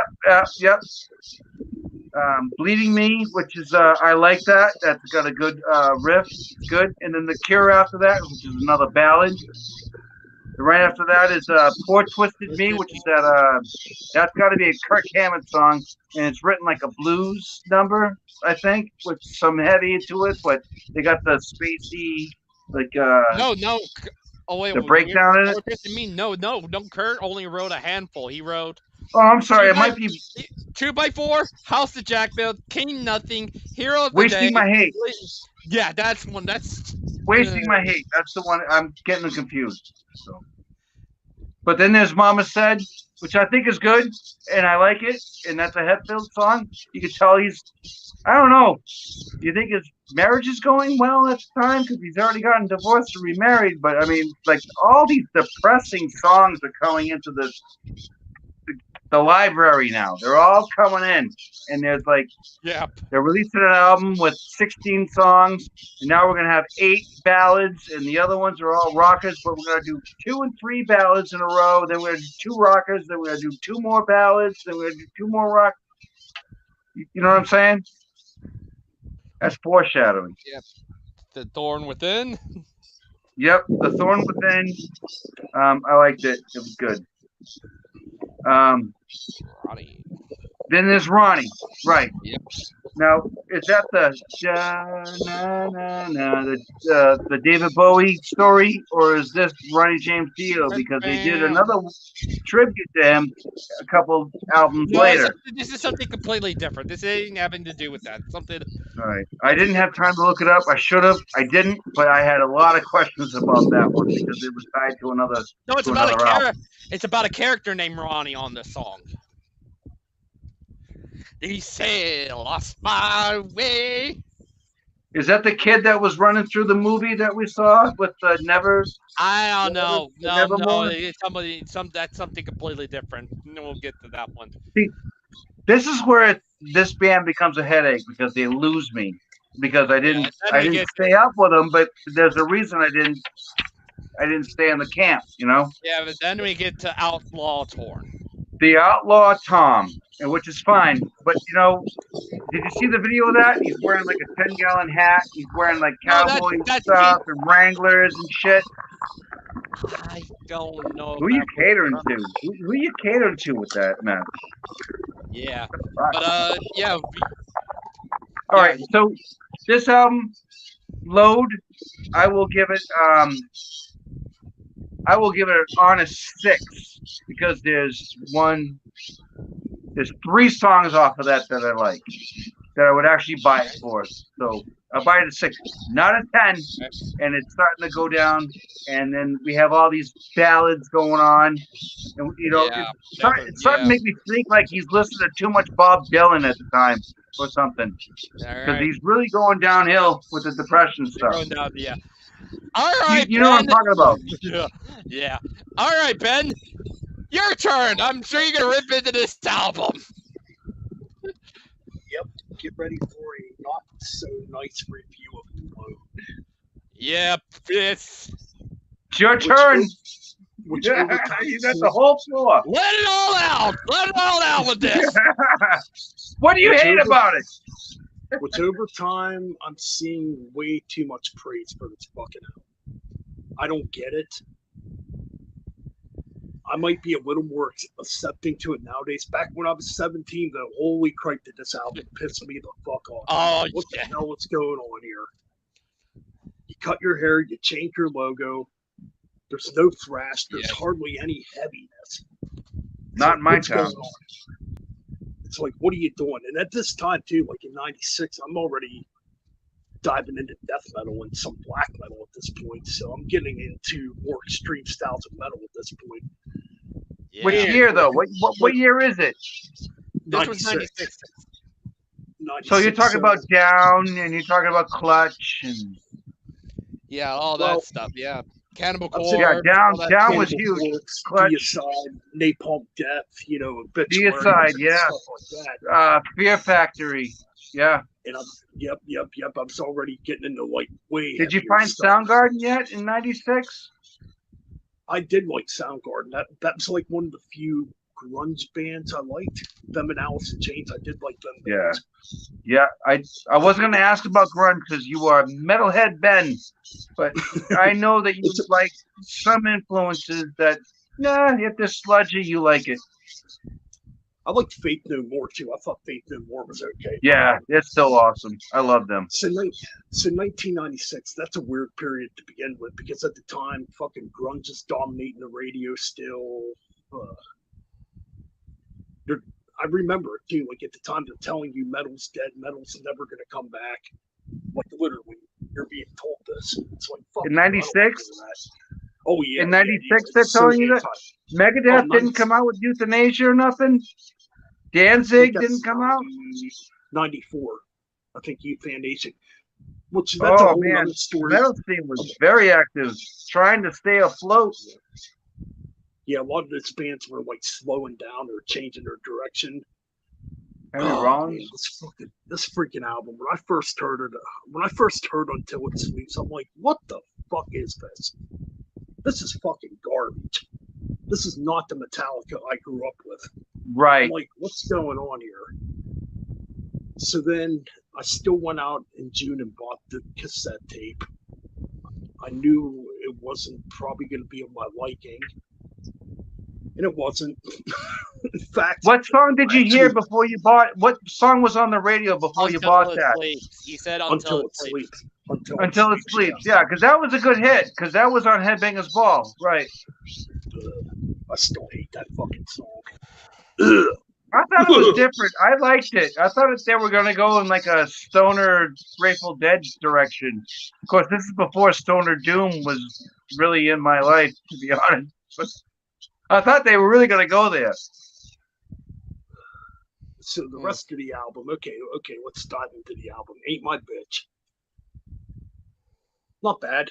It's okay. It's not great, but it's pretty catchy. 2x4, I fucking hate that song. The House that Jack Built I actually do like. I think the House that Jack Built is pretty damn good. That's up there on the 10, dude. Yeah, I do actually. It's a good one. You hear it, you leave it on. It's not a song you skip over if you hear it on a compilation or something or a greatest hits. You leave it, you know. Let's see. Then there's Until It Sleeps. Good thing I have this trash bag handy so I can puke if I need to. That's Lulu. Did you name it Lulu? I should have. Yeah. Yeah, you did. Good name. Hey, hey, Lulu, how are you doing? I might use you here in a minute. Yeah, should be Blue. Anyways, back to the album. So then there's King Nothing. It's all right. It's not, to me, it's Enter Sandman Part 2. If that makes sense. Yes, it's all right. It's not terrible. Yeah, I have a lot of these that are like load number 3, which I said was unload. You know what I mean? Yeah, 72 Seasons, the new album. We'll get to that. Black. Oh, yeah. More on that later. Yeah, exactly. Yeah. All right. Oh yeah, Hero of the Day is actually pretty good. I do actually like that song. And that's where you kind of get to hear a little bit of Lars doing double bass. I'm like, okay, this is not bad. Yeah. Bleeding Crushes Me, I think too. Bleeding Me, I think, is awesome. I do actually like Bleeding Me. Yep. Yeah, it's mellow, but when it gets heavy, it sounds pretty cool. Oh yeah, definitely. Cure, Forgettable. What's that for Cure? Poor Twisted Me. Horrible. Absolutely. You got to sit through the minutes. Some of those songs take like 6 minutes to heat up. You got to sit through the first 6 minutes to get to a good minute and a half breakdown. It's a good point. Yes. Wasting Yeah, I My know. Hate. I actually do like Wasting My Hate. That's probably one of the only upbeat song on the album. Really, it's all right. I mean, it's not great, but it's okay. Now, the most underrated track on the album is The Thorn Within. Dude, I love that song. Yeah. Oh, Yippee Mama Yeah, I said. like that one. Oh, I like it. I got forget an asterisk by it. Yeah, I like that Yeah, one. you forgot Mama said. That's right in gee, between. That one sucks. Oh yeah, James writing a country He's got song. the 10-gallon hat. He's a fucking cowboy in that bullshit. I bet you fucking Keith Urban wrote that for him. Alrighty. Okay. Ronnie, now, since you did talk about Thorn Within or I freaking hate that song too, Ronnie. Yuck. What are they trying to do here? What are they trying to do here? I can tell you're disgusted Are with they the trying album. to be ZZ? Are they trying to be ZZ Top on the song? What ZZ Top does it way better. Alrighty. And then we get to the Outlaw Tour. That's freaking awesome. I love that song. It's probably my favorite on the album, to be honest. Yeah. Yeah. So I give Load. I'd say I'd give it probably a 6 out of 10. Well, That's even. fair. Yeah. That's fair. Yeah. That's not what I gave it because it's a lot lower than that. Yeah. I'm probably the only one that's going to probably have this a little bit higher, but I'm not going to waste time. I put these in order. That was the first one I wanted to talk about. Yeah. All right. Ain't My Bitch. I like it. 2x4. Don't waste your money. Go buy the good stuff. Don't waste your money on loads. Now we get to some good ones on this first half. House That Jack Built. Fucking love it. Until It Sleeps. Yeah, that's fucking love it. Yes. King Nothing. Thank King you. Nothing. King Nothing. I fucking love it. King Nothing's probably that is one of my favorites off of this. King Nothing's one of my Especially favorites. on a big PA system, like in the middle of a stadium. That's a good one, dude. That makes you sing. Yeah. Hero of the Day, I got pretty good, kind of a good consistent one. Yeah, that's a good one. Good drums, on that. Yep. Believe me, freaking good. Cure, I like. Poor Twisted Me, I like. Wasting My Hate, I do not. Poor Twisted Me, I like a lot. And thank you, Kirk. That was awesome. That's his song all day long. Yeah, Wasting My Hate, I don't care for. I don't like it. I like that one. I like it. Mama Said, I fucking love Mama Said. Thorn Within, I thought pretty good. Mama Ronnie, Said. I like Ronnie and Outlaw Torn. I mean, Outlaw Torn. I think for me, I'm probably gonna have this higher. That's good shit, though. This one, I had said that's pretty good, though. You got my score for this one. You picked the same ones I did. Yeah, you picked the same ones he did too. Yeah, I like. Wasting My Hate is the only one I do not care for. It's the one that's like. I'd give this. We agree on that. I can't wait till we swell up higher. But here's my score, my rating. I give this a 9.75 out of 10. Yeah, it's that to me. It is that freaking close. That's consolation prize. Wasting My Hate is the only reason that it's not a perfect album. For that one? Yeah, 9.75. I guess you had to have grown up on it, like when it was new or something, you know. Yeah, like pretty much. Most of the stuff I grew up on. Yeah, that's why, because I grew up on the 90s stuff with this band. All right. You hold a special place in your heart that's about this big, and it only lasts about 34 minutes. Load is up there, only behind Master of Puppets, obviously, because Master of Puppets is a masterpiece, obviously. Alrighty, now we get in. We continue. Reload.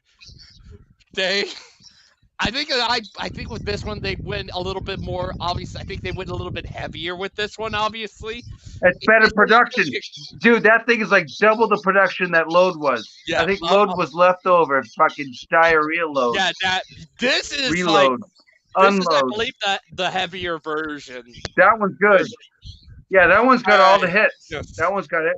Yes. All right. Let me. Yep, Brian. Get your notes for Reload. Hold on, I picked out a lot on that one, and thank you so much for mentioning that you wanted me to come help with Metallica because I never would have listened to this without you mentioning like, oh, you want to do a ranking in Yeah, I peak was like, time. you want to, I'm join glad you invited me to Metallica. it because I'm a Metallica fan all over again because I love it. I love it. I love it. I love Yeah. it.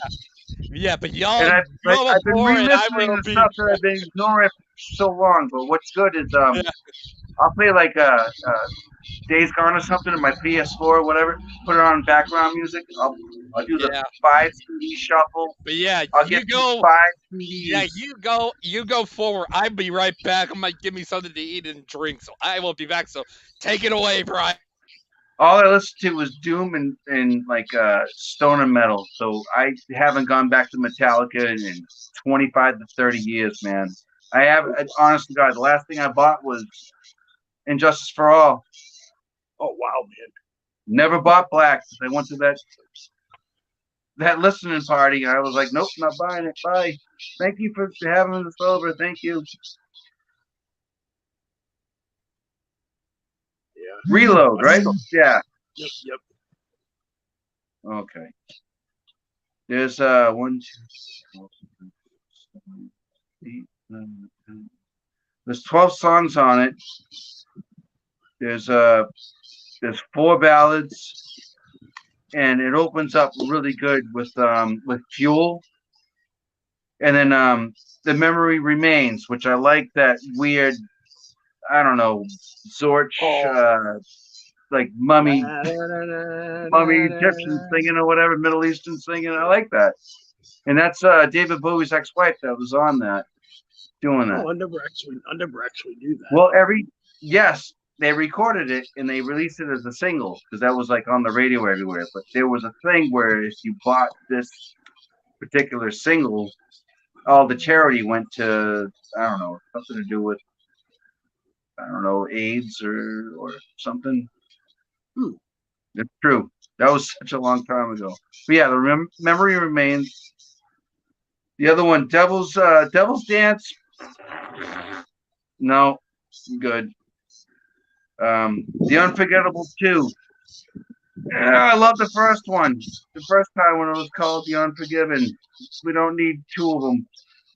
And more of that to come later. But this was a good take on it. So it's I don't know if they were trying to start like a concept album and it just fizzled out and they just came up with this one, Ace Frehley fractured mirror bit and trying to, I don't know, resemble who they listen to or the artists that they appreciate. Yeah, totally. Right. So then there's Better Than You, Slither, fillers to me. But it seems to go like heavy. Then there's a ballad. Then there's another ballad. And that Carp Diem Baby, right? Carp Diem Baby. That one's good. That one's pretty good. I like that. But it's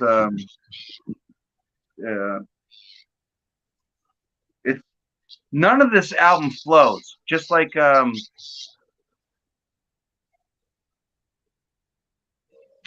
Self-Destruct, Why to Self-Destruct. None of that album flows. So it's like too heavy, too ballad, and heavy ballad, too ballad, heavy. You know what I mean? So like I'm trying to look at things as a whole when you're listening to it. As I'm taking time out of my day to sit down and listen to you for an hour. Give me something good so I can give you something positive to support that. This album is not it. Hold on. Yep. So then there's Prince Charming, which was there was the Low Man's Lyric, which again is sounds like another Kirk song, but it's that bluesy whatever, and I like that stuff. That's fine. No keyboard, no Hammond B3, no, you know what I mean. There's no progression from the stuff that they give us. They give us this style. They give us this style. It's blatant, bland, and if you want to put some salt and pepper on it, go find another band. So Attitude I like, and then there was the Fixer with the 3X. Yep. So Fixer, it ended on a down note for the second side that I didn't want to flip it over like I wanted to do with the first five or the first six that I've mentioned, because I still flip over Saint Anger. We haven't even gotten there yet. Yep. And I'll do. and this one just makes it boring where it's like, okay, well, I listened to that this year. I'll see you next Christmas or next, Hanukkah, next New Year, whatever. Right? Yep. Nothing about this stuck out.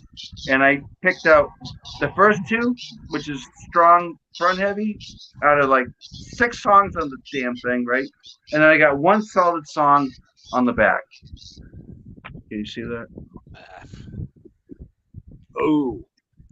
But I got my little asterisk. Oh shit, I'm not even doing it right. So I got my asterisk. So fuel, right? And it's over here. I don't know, man. That album was a letdown. I remember my friend bought both of them at the same time. Invited me over. We were playing Mortal Kombat. And I think it was number 3 at the time. If not, it was the Ultra Mortal Kombat. We put this shit on in the CDs and we listened to that, Fear Factory, Sepultura, and everything else. And we fucking beat the shit out of each other in the video game, right? But he loved Metallica. He bought both of this Load and Reload. And you know what? He wouldn't even keep it in his truck. He's like, I like my music and I like stuff, but it's like, I think I wasted my money on those two.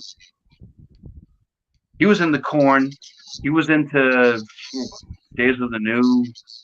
He was into, Better Than Ezra, Bush, and Pearl Jam, Nirvana, and all that stuff. And he said he did not like this. This is... Yeah, he was a Metallica fan from the beginning, and he fucking bought these two. Because we went to see Rage Against the Machine together. He took me. We went to see Ministry up in fucking Maine.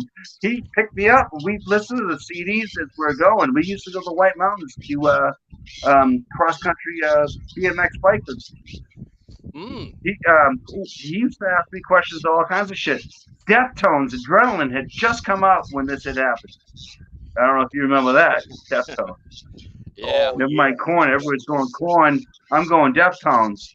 White Zombie had just come out with the 2000, right? Astro Creep 2000. Yeah. And this was just Astro before Creep, right. Rob Zombie's first I saw them with album. Pantera.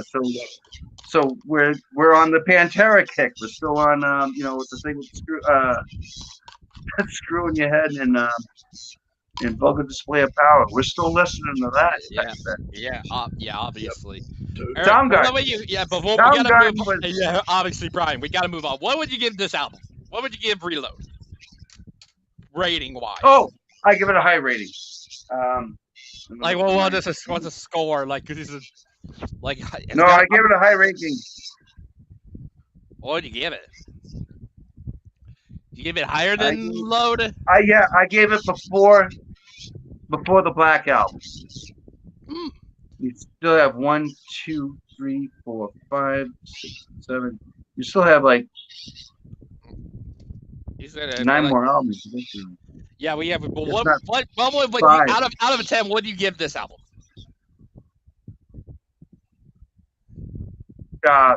Reload, I liked it, and it was nice to revisit it when it wasn't playing all over the radio and bothering me, so I can actually sit down and listen to it. That's the way you're supposed to listen to these albums, right? Yeah, definitely. I give it an 8. I give it a solid 8, and it's because I can play it for my friends. I could probably play it for my family. I could probably play it for my neighbors, and no one's gonna bitch and moan. So I'll give it an 8. All right. All right, Ben, your turn. All right, Reload. Okay, so this came out in '97. All right, so this album is a little heavier than Load. I did actually listen to quite frequently back in '97. So yeah, I did go through a period where I didn't like the album. Like Fuel, it's a good, energetic track. It sounds great live. The Memory Remains I actually really like. Yeah, that is a good one. It's better live, and I caught it live when they did it in Amsterdam 2023, and I was totally blown away. And they brought her back. She was singing on it live, whatever. Cool. Yeah, it was cool, man. Yeah, she's like Ukrainian or something. Yeah, She's I some think kind you're of right about that. Scandinavian. Yeah. Yep. I think her name Yep. was Marianne Faithful. She's an artist, and she used to be like some kind of she was married to David Bowie, but hold on, she was an artist and she was a model. Yeah. She's Yep. probably 83 now. I don't know. I'm gonna say she has to be quite old now. Devil's Dance. It's got a cool riff. It's heavy. I guess over time it hasn't aged that well with me. Yeah. The Unforgiven 2. Do you very need a southern. second one? I'll take the third one. Do you need a second one though? Not really. Like to me, I would this do is like a very- revised. You know what I mean? Yeah, Yeah. I don't know. I thought it was weird when I caught it. It came across my radar. I was like, I know this song. Oh wait, it's not the same album. I was like, wait. It's freaking weird because to me this is very southern rock sounding, and I like southern rock. I like Skinner. I just don't Yeah, hear Molly Hatchet. Yeah, Outlaws. Yep. Better Than You. Yeah, it's John heavy, Prine. It's forgettable. Slither, I can't stand that track. Carp Diem Yeah, it's Babies. garbage. Carp But it's Diem filler. Babies. There's a lot not of too filler bad. on this album. Carp Diem Babies, not too bad. It's all right. It's not bad. It's Seed. good riff. Bad Seed is Bad Seed is very forgettable. Where the Wild Things Are, pretty interesting. It's different. It's kind of atmospheric. It's not a bad track. It is. Prince Charming. It's one of the more upbeat tracks on the album. It's all right. It's got a couple cool riffs in it. Low Man's lyrics put me to sleep. Yeah, it's like, Attitude, and to me, when I saw that title, I'm like, if it's called Attitude, it should be like a thrashing tune. Anyways, But it's not. No, it's a it's bluesy. heavy. It's heavy. It's heavy.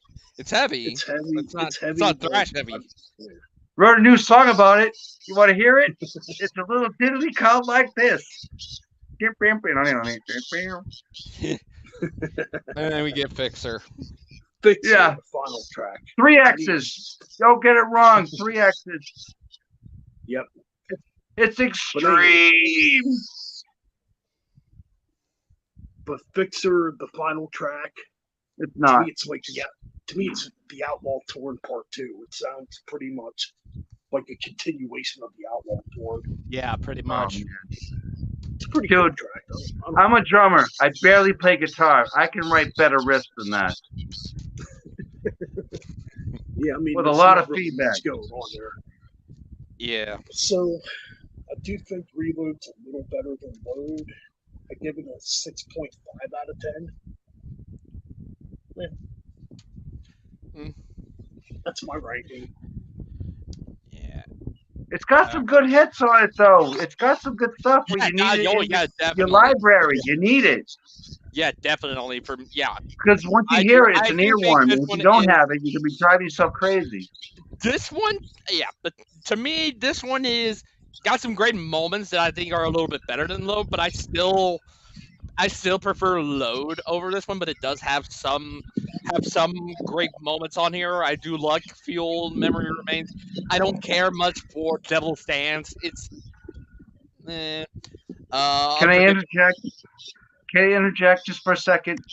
Go for it. The album doesn't have any flow. It neither have any of these other later albums. They've had no flow. There's 15 songs. There's no flow to them. Not like the first it's five I'll or forgive first it. Yeah, six. yeah. There's no flow. Yeah, like I said, I forgive it too. I freaking Must love it. be a Better Fish Than You. band or a Grateful Dead band with some metal. Yeah, these three, Better Than You, Slither, Carpe Diem, baby, or I don't know. He's trying to do good, blues on it. I don't hear it. They're good. They're great. They're not. I hear the good, whammy. but I not don't great. hear. I don't hear blues. I hear a whammy cover up. Yeah, but Bad Seed, okay. Where the Wild Things Are, I like. Prince Charming, I like a little I bit. don't know. Low Man's He could Lyric, have applied himself a little bit better. He was already taking lessons from Satriani. He could have applied himself on that. Yeah, low Man's Lyric, bleh, no. Attitude I like, and then Fixer. Yeah. But we have Like, all I'm much seen more hard to. some kind of monster, so never mind that they were all in therapy with this fucking Bill Cosby looking Yeah, motherfucker. we're getting to that one. But I think a rating wise, But I this give is about the time that they were changing and they were going around the bend to do something new, which they did. yeah. But I think I give this. I think it's still in the 9 areas. I give this maybe it's either a 9 or an 8.5 out of 10. You know, it's got some great moments that I still think I still like some of those moments. It has Yeah. been very very high when we get to our rankings. I do still have this very high on my list. I think it's a very solid album. I think it's very Yeah. good. I think it's some very good stuff on it, and I know it's dated for the time, but I like what they did with it. I really like what they did. You know? Yeah. And then we come to this. Here we go. All right, Brian, I will be right Oh, back. I got a whole bunch for that one. Yeah, let's I got a get to whole bunch. let's get to shit. Let's get to talking Saint Anger. All right, I will be right back. This time a little bit briefly, as I'm about to bring the dogs back in. So I'll be right back. Oh, I got Brian, it right take here. it away. Basically, every song has an asterisk and something I like. Okay, and I play this a lot lately because of I listened and caught up with all the albums, but I went back to make sure that I liked this as much as I did the first time going through, as opposed to choking down the library, but listening to the library, sitting down, playing it front to back, whole thing, no skipping. This album really impressed me, and I was playing a video game, and it was in the background, and then I remembered that after turning the video game off or whatever, coming out on the porch, I'm humming the same songs, but I'm watching my podcast or whatever, not music, and I'm humming these songs from Saint Anger. And what I really like about it is they took some chances. Never mind like Megadeth with Risk, which they had shitty riffs with really good production, but the album just didn't do it for any fan. This one took risks, and they had riffs all the way through. And again, people were they had caught wind on, I'm sure, the internet or whatever, about how they were being lame, how they were being like dad rock, like they're the next Motorhead, like Yeah, if we were to say what this is, I remember a video from Maiden saying that this is retard metal. Well, a lot of people, we were missing a lot of people at the time, and Metallica has kind of filled in those spots for like the heavy metal bikers, for example, right? The Motorhead, whatever. And I was even calling them the new Motorhead in 1995 when Lemmy was still alive. And forgive me, Lemmy, I love him. But Saint Anger, I started listening to it again, all the way from the front to the back. And I never would have done this unless you asked me to do this this ranking with you. And thank you very much, because I actually found a really good album that I listen to more that I haven't, that I should be. All right, so I'm going to go with the first song, Frantic. Frantic, I love it. I think it's a great opener. It doesn't have any of that, again, with the knobs and the, trying to ease you into a pain that you're about to experience with the record. But Frantic, it just comes right off the tilt, man. Here you go. And then Saint Anger, it goes right into that next. And then he starts playing around. Lars starts playing around with his snare after that. So he's taking off like the tension rod. So he's just getting nothing but the boing, boing, right? For trash can lid. But you're not getting any snap. You're not getting none of that. He's trying to do something with toms and tribal, but he's not very good at it. On this album, he is very good at it. If you turn the trap back on, but he's not doing that. So, "Dirty Window" is my favorite song off of this. It made my top 10 picks. Dirty Window, and I think it's actually number 8 or number 7. So that's the first side. First side, solid loaded. Then you flip to the second side, right? Then you have I can't see. Oh, I should have brought my glasses. Invisible Kid. Yeah, Invisible Kid. That's a filler song. It's that's another Kirk Hammett experimental whatever. So My World, which I like, and I like the drums on that because the snare sounds pretty snappy, right? But he's got the trap on as opposed to turning it off with a boom boom. He's got a little snap to it, but he still has that garbage pail hitting from the bottom of the can sound. But that's a good one. I think that's a 0 for me. So I'm not even going to count that I'm not even going to count that on this album as far as a hit. Or that would be something that would skip every time I bought the record, and I don't do that. So Shoot Me Again, I love. Sweet Amber, I love. That's a great song. Again with the breakdown, tribal passages with the blues and the feedback and stuff, almost like a Nirvana. I appreciate that you can hear other bands in this song, and where they're meaning that they're being involved in the scene as well. So they're listening to the radio just as much as you are. And I think that's a good one. And then The Unknown Feeling, which I think is definitely a Kirk Hammett song. It's definitely blues. It's definitely wah-wah. It's definitely all these breakdowns, almost like a Santana, which just points to Kirk all day long. And then All Within My Hands, that's a good ender. So the way that I'm talking about, you listen to a record from front to back, and then you get to the last song, does it make you want to flip it over so you can listen to the first side again? This album does that. This album does that with the end of that. But, out of 2 records, you can just put the second record, and you can put the first one away. Yeah. But this is a 1-record album. I like it, but they have that. They have the remastered now. There's another version that I heard that has like the actual snare that they recorded with. They were just fucking with the fans or whatever. So it's got the actual snap snare, and it's not the tribal one. Yeah, but what would you give this out of 10? What would you give this album? Saint Anger, I'm gonna give it a 10.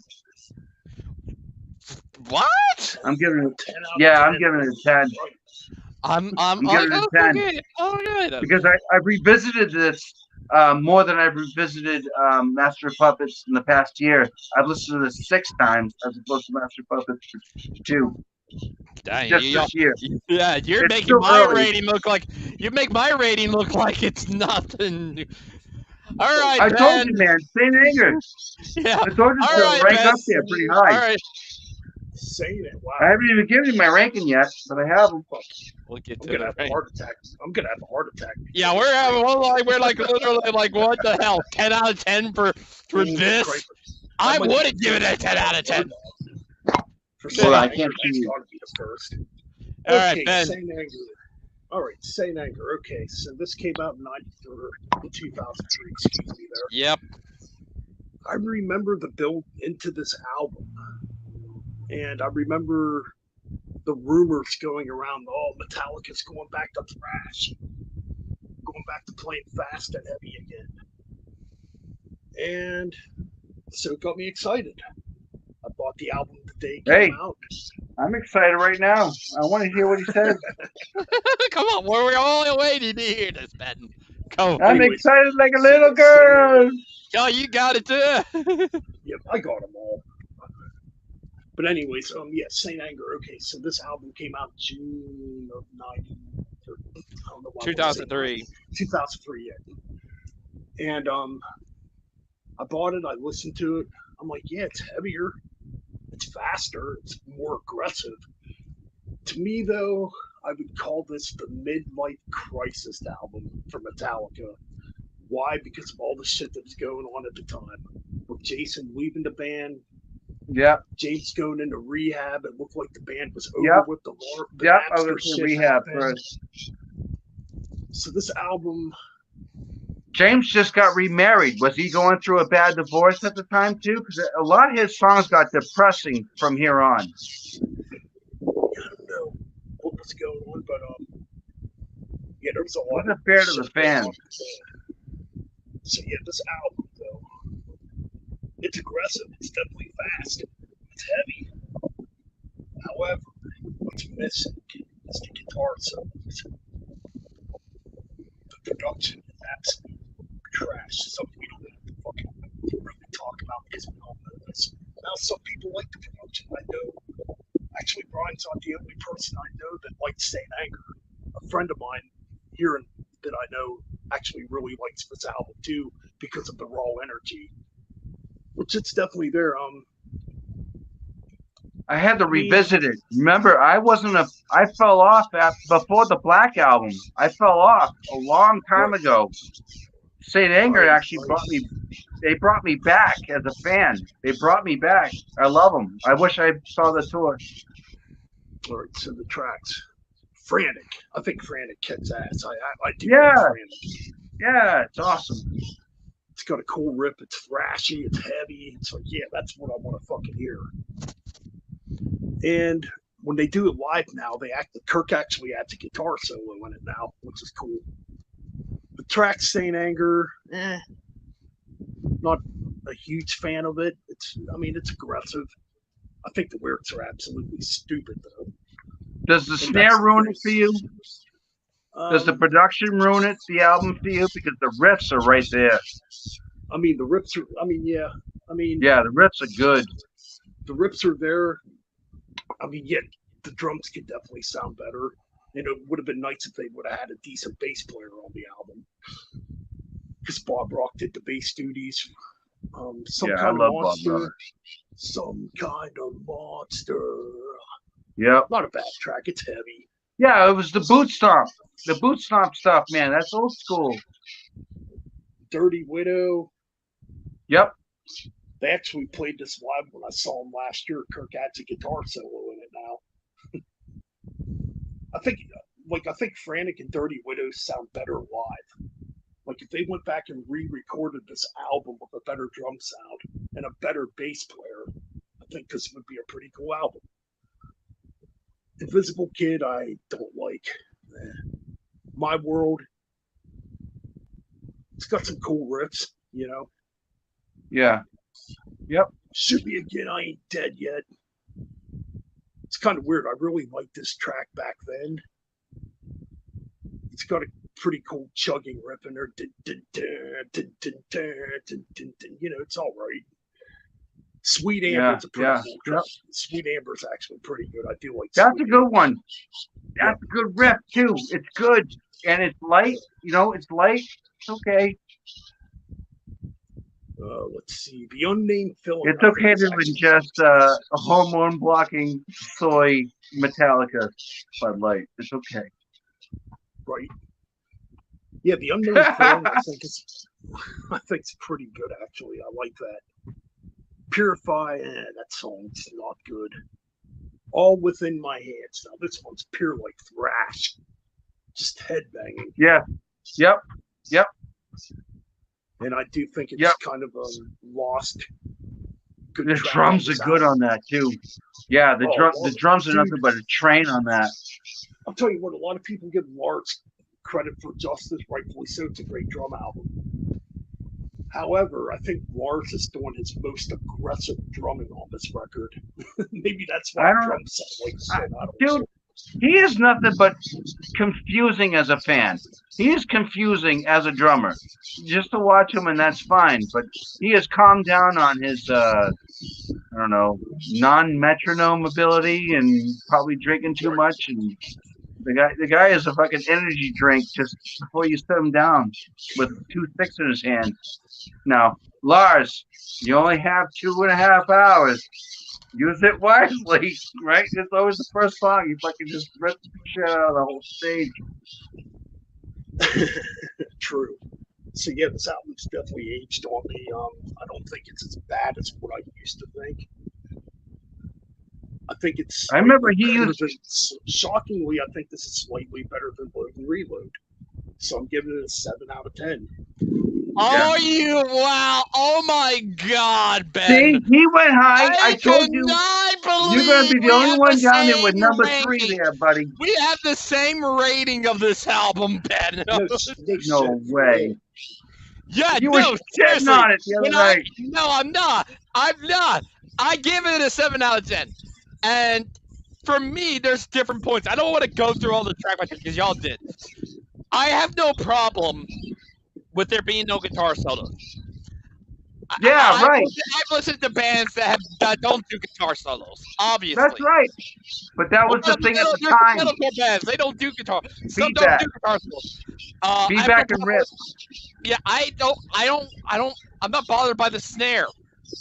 I'm not bothered by Bob Rock being on bass. Doesn't bother me either. The only issue that I have with this album, and yes, I stand by the 7 out of 10 because I remember giving it a 7 out of 10 back in the day, and I stand by it. Yes, this is the worst Metallica album, but production. Me, it's misunderstood. It is misunderstood pretty much. I just think that the songs just need to be shorter. Some songs need to be shorter. Pretty much. These are all like 7-8 minute songs. You're right. You're right. I love the first three that's songs. Why I like them. I like that's Frantic. why I like them. It's because they're longer than 3 minutes. Yeah, but that's why I think it needs to be. These need to be shorter. It just need to be shorter outside of Frantic and the title track and some kind of monster. Because I absolutely. We got a volley, Ben. We got a volley going on, dude. And you like it a lot too, and I like it a lot, and he's low.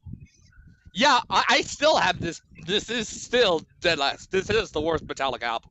It's just I'm looking for that on record right now. It is misunderstood that people just need. People, listen to this album. It's good. Give it another chance. It's a good driving album. If you get on the highway and you're driving somewhere for 40 minutes, throw it on. You'll listen to the whole album before you get there. Yeah, definitely. Yeah. Alrighty, let's get to the next album. And this is a 2-for-1 special.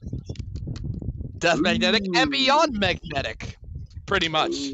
I don't have Beyond Magnetic. I have Death Metallic. Oh, you have this one. You don't have this one because I mentioned to you that we were going to include this, but I missed it. No, I didn't grab it, but I put the Magnetic. I have that on the list. If y'all want to, we can stick to just this one then. We don't need to talk about. No, I didn't know there was a second part to that. Yeah. This is just an EP because these were leftovers from the Death Magnetic session, and we were going to include these. I'll be back. See all the asterisks? Those are the songs I like. So there's a lot of hits I like on this one. Alrighty. Well, give us your thoughts from all you have on your notes for this. That was Just Your Life. I like it. And then they started doing the videos, right? So the one that I think is the best is the day that never came. I was watching the videos.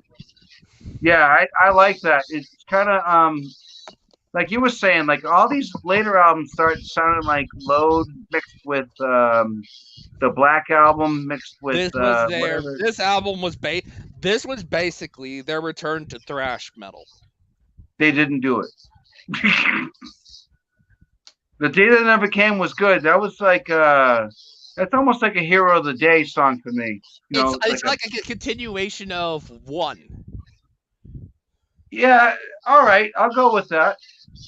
Yeah, but the End of the Line is the next one after that was Just Your End of the Line, yep.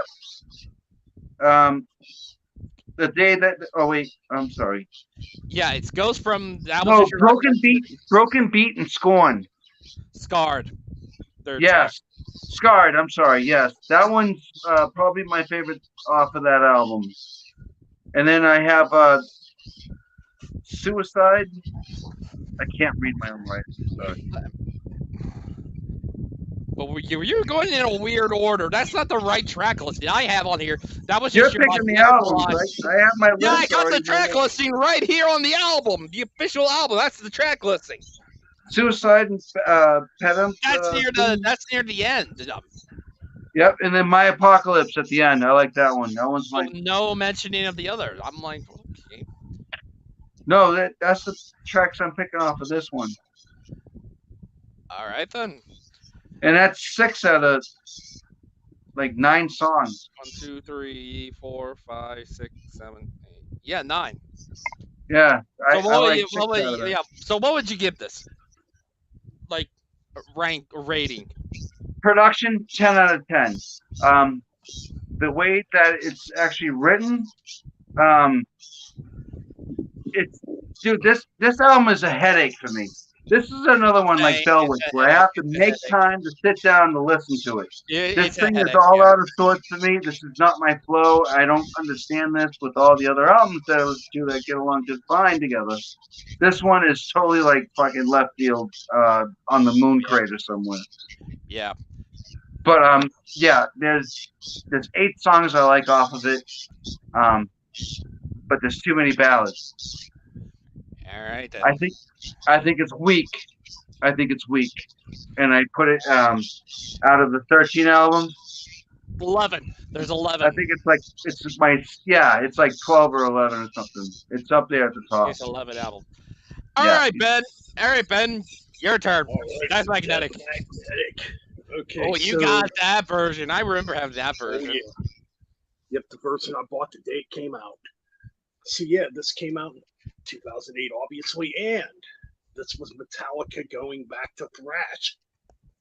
Even though I think they kind of did that on Sane Anger in a way, but this is going more back to the 80s sound in a lot of ways. And obviously the old logo is back. Yep. That was just your like, holy Christ, this is song kick fucking ass. This is like what I want to hear from Metallica. Just straight up thrash, kind of goes back to, some of Master of Puppets and Injustice for All a little bit, the harmony guitar leads. The end of the line's really cool, which that song actually was first performed in 2006. They do keep revisiting the old catalog. They do that. Okay, so the end of the line was originally just called The New Song. And musically, the intro, it's the intro of the new song that came out in 2006, if I'm making sense here. But musically, it's totally different. I think you can still find it on YouTube, actually. But the end of the line, really cool song, cool bass intro too with Rob. Yeah, and that's a notable thing. You can actually hear bass on here.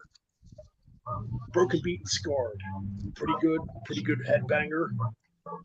The Day That Never Comes sounds like they're just rewriting One and Fade to Black. That's what it sounds like to me.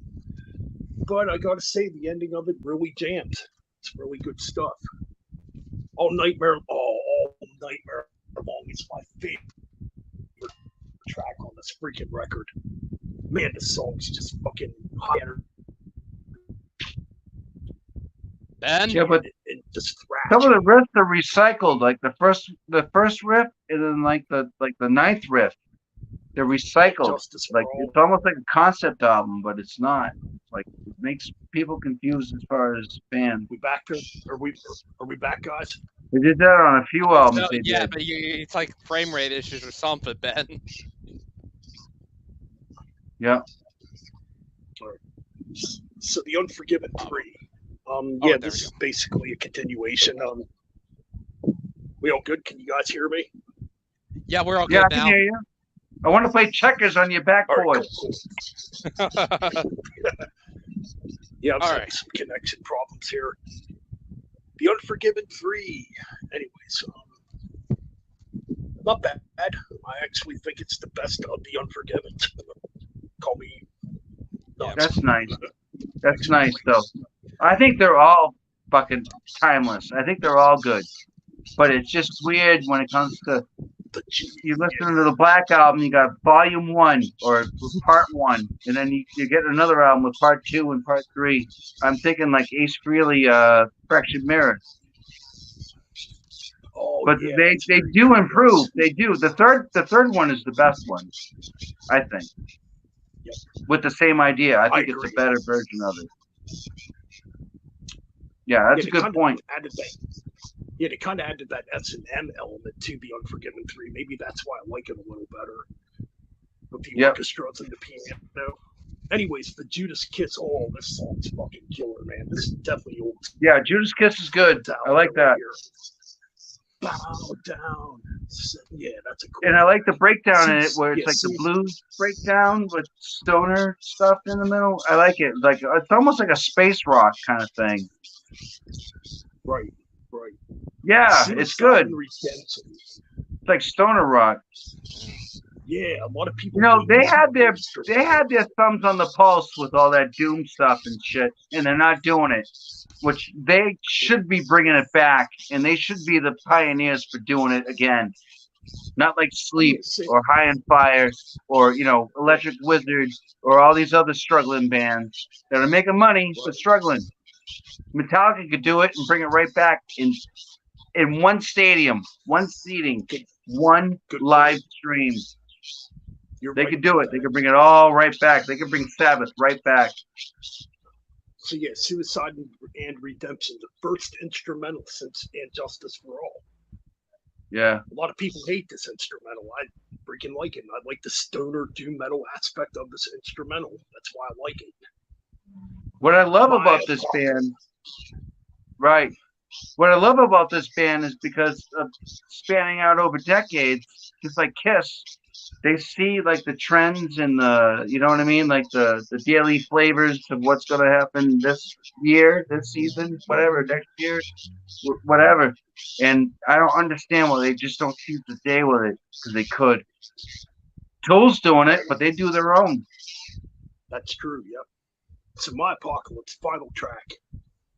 Yeah. Just like the old days. We're ending with Metallica, you're talking the four. You're talking the top four. I don't even think Anthrax was even up there anymore. Never mind Testament. Testament always is. I think Overkill took over Anthrax. Especially with the new album. Oh, the new album's really good. I do like it. Oh my god. So yeah, My Apocalypse, good thrasher. I give this album I give this one probably an 8 out of 10. We haven't even talked about 72 seasons yet, and I have a whole diatribe about that. That whole album changed my life.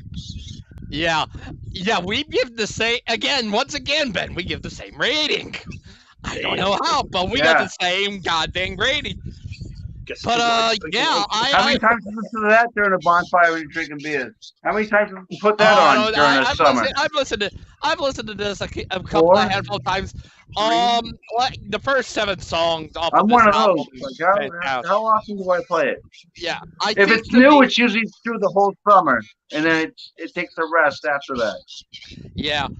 Well, as I was saying, I love the first 7 songs. That Was Just Your Life, The End of the Line, Broken, Beat, and Scarred, The Day That Never Comes, All Nightmare Long, Cyanide, Unforgiven 3 are great. The problems for me, I guess, kind of started Judas Kiss, which was a really good song. I liked it. And I'm one that really does not care about Suicide Redemption and My Apocalypse. I just don't care for those at all. But I thought this album. Can I just interrupt for a second? And this, at the time before the new one, this was the best one, and that kind of frustrated me a little bit. That this was the best modern Metallica album, and that literally made me frustrated. You were saying, Brian? Can I jump in for a second? I just want to jump in for a second. That album cover sold me, and I bought that. That album cover brought me back. I got this on my birthday, pretty much. On my 18th it placed birthday pretty low. It placed pretty low on my list. It's low on my list too, pretty much. I almost gave up. Yeah, hopefully gave up. Yeah, but this was an 8 out of 10. I do like this album. Those first 7 songs are fantastic, but it's just that it brings those last 3 just bring it down for me. All right, It's depressing, right? It's depressing. They're good riffs, but it's depressing. Alrighty. Let's get to the double album You know now. I'm right. Hardwired to Self-Destruct. Oh, Brian's spazzing out over this. What? Okay, Brian. That's Metallica's Mr. Roboto. Your thoughts on this? On I this think it double sucks. album? Oh, it's 2 thumbs down, Siskel Ebert. I'm guessing you don't want to talk about it then, I'm guessing. I'll talk about it. Oh, I'll rip. Remember, I like this band. I like everything they produce. I like some things better than others. Doesn't mean I hate this album, but it is fucking crap. Wow. But yeah. Here, I'm throwing away Lulu. Lulu just went away. We're not talking about Lulu. We are not talking about Lulu at this point. But yeah, hopefully we should have Me Metal Mike in here. If Me Metal Mike is in here, I'll give it an 8.4. I got Lulu right here. Ah, it's in the garbage bag. See, I wanted to include it. He said we couldn't. He told me I was. We're not including. We're not counting it. We don't count it. We're not. You're gonna call me a fag if I brought it out. You told me. Ben, you're a fag now because I'm right with you, bro. Hell yeah, bro. LBGGYF. Yeah, Bet Mike is in here. We also got the one and only J-Dub, Metal Connection in here. Metal Connection. What's going on, bro? Yes, like I said, Me Metal Mike is about to join us as soon as we're done talking about this, and we're talking about the new album. Mike, you better bring on 72 Seasons, bro. We haven't even touched on it yet. We're about to get there. We're getting there. We're almost there. All right, Brian, your thoughts on Hardwired to Self-Destruct? It sucks. Okay. And I did my homework. I listened to it today. Actually, I listened to it. It was the last pick I picked today. And I listened to 72 Seasons like 6 times in the past 3 weeks. I listened to it today. It's too long. It's too long. It's 16 songs of fucking bullshit, right? There's 16 songs. There's 5 songs off of that I like. Yeah, we do have Mike already in here, but I'll add him here shortly. In the meantime, Mike, just sit there and talk about this. You know what? To me, that whole album sounds like Filler Nation. It sounds like, hey, is that Metallica, man? Turn it up. You know what I mean? It just sounds like a greatest hits album of stuff you never heard before. It sounds like everything they've ever done. Look at this packaging. That packaging for this album looks pretty freaking awesome, I will admit. Still looking at Bellwitch stuff. You just get your Bellwitch notes. But if that's all you got to say about this album, unless you got it sucks. It's my last one I would recommend to anybody that's a Metallica fan. I certainly wouldn't play it around my kids. I certainly wouldn't recommend it or give it away for free to any of my friends. I give it away to a stranger on the street. Yeah. And hey, you need a CD? Here you go. Here you go. Free. All right, Metalben, your thoughts on this album, this double album? All right. Well, oh man. Suck donkey dick. What fucking Actually, I really like this album. When I first heard the track Hardwired, I'm like, holy shit, dude. Yeah. This is like an upgrade from Death Magnetic. I listened to it when it came out too, and I was just like, nope. I was all kinds of nope on the second song. I was like, nope. We're so fucked. Yeah. Shit out of luck. Hardwired to Self-Destruct. I'm like, yeah. Yeah, I love it. They stole that. Hey, they stole that album cover. They stole it from Crowbar. It's the same thing. I was hanging out with Keith Weinstein. Yeah, You know what? Kirk. You're right I'm about sorry, that. Kirk I never Weinstein. actually- Yes, Yeah, yes. And we were fucking making fun of it because I bought that T-shirt that has that exact thing on it that came out exactly 6 months before that even released. you're right about that. I got Yeah, pictures. I'll send them. cool. Yeah, you're right about that. Yeah, Crowbar did have a similar album cover. Atlas They had it Rise. first. They Cool had it first. song. So that's another reason why I hate that album and didn't support it and buy it. All right, Brian. Enough with the interjection, unless you want to. I bought Crowbar though. It was a All better album. All right, 7 years. yeah. Let's let Ben talk about. Let's let Ben talk about this. This is all fun, man. No, Yeah. Atlas Rise. Oh, dude, this one kind of has like a Maiden Merciful Fate type of vibe to it. Oh There's no, harmony yeah, guitar. I could definitely. Now that you mentioned Merciful Fate, oh, definitely, I can hear Merciful Fate on it. Now That We're Dead, wasn't this used by The Undertaker? Yeah, in the Boneyard match. That's right. Pretty cool, heavy tune. Actually, I think I'm still gay. I watched Ring of Honor. Moth into Flame. Oh, dude, this song. Yeah! To me, Moth into Flame's like a shorter version of Disposable Heroes because it kind of has like similar heavy, fast parts, if that makes sense. Yeah, pretty cool track. I like Moth into Flame. Dream No More, Sat of Truth Part 2. That's what I Dream call No this track. More, or Call of Cthulhu Part 2, because it does mention some Cthulhu references in there. Cthulhu awaits me. Yeah, you're right about that. Yeah, it kind of is like a call back to the Call of Cthulhu. Kind of that might feel more with that than Saba True.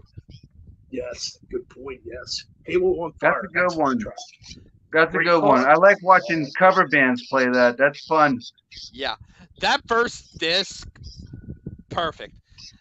I think to agree. me the problems start on disc 2 though. Yeah, here's where we kind of run into some problems. Confusion. Yep. Dude, it's timeless. Confusing. It's up there. It's timeless. It's not going anywhere. Confusion is no. Man Unkind, I don't like. I love that one. I fucking Yeah, that's a good one. Yep. Here Comes Revenge. I think that's a pretty cool track. I do like that. love it. Worst And song then- on the album. The worst song on the album. And the worst Metallica song ever. What is it? Am I Savage? Yes, Garbage. I agree. Garbage. I put a Straight line through garbage. it in a circle, like a buster. Yeah, that one Am I sucked. Savage? Ugh. Kill It it. ruined the Kill album. it. It ruined the flow. It ruined it.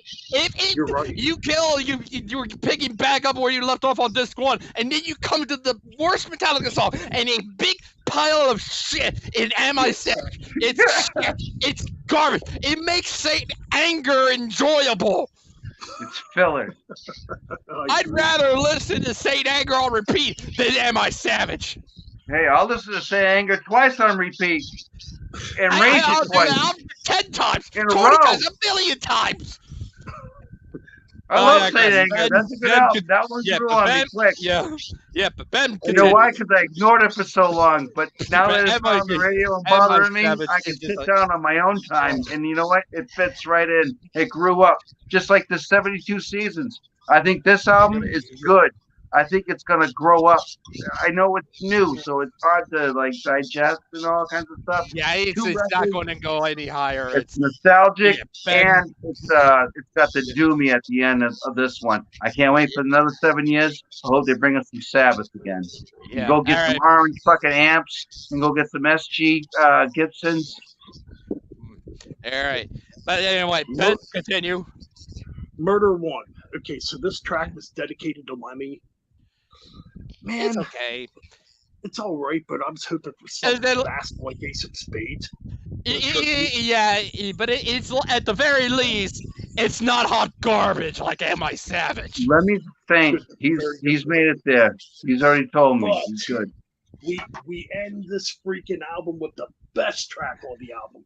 The Oh. fastest track on the album. Spit out the bone. Fucking bone. Hey, Man, wait.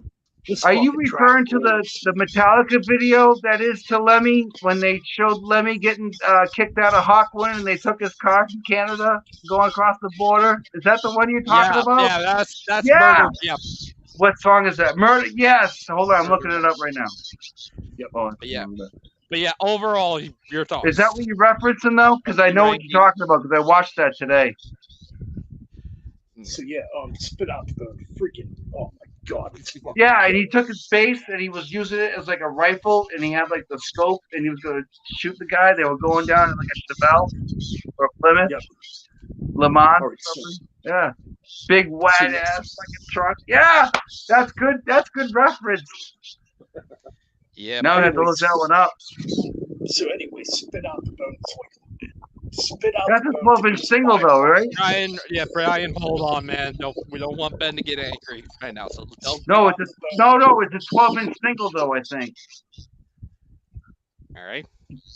Spit out the bone to me is my apocalypse on steroids. Just fucking thrash. It's a thrash-tastic way to end this album after the filler that came on the second disc. You know? Yeah. So I give this album. I think I gave it like a 9 out of 10, but I think now I give it like an 8.5 out of 10. It's a little better than Death Magnetic. Ooh, that's high. Yeah. Yeah. That's a little bit higher than that. That's a little bit higher than me.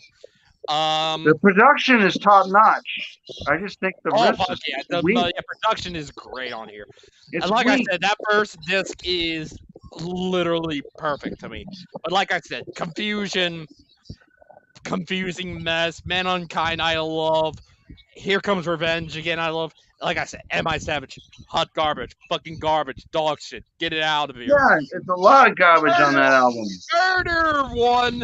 Murder One is like a big, I guess to say in comparison, if Am I Savage is a big pile of diarrhea, I would say Murder One is kind of like the lyrics go nowhere.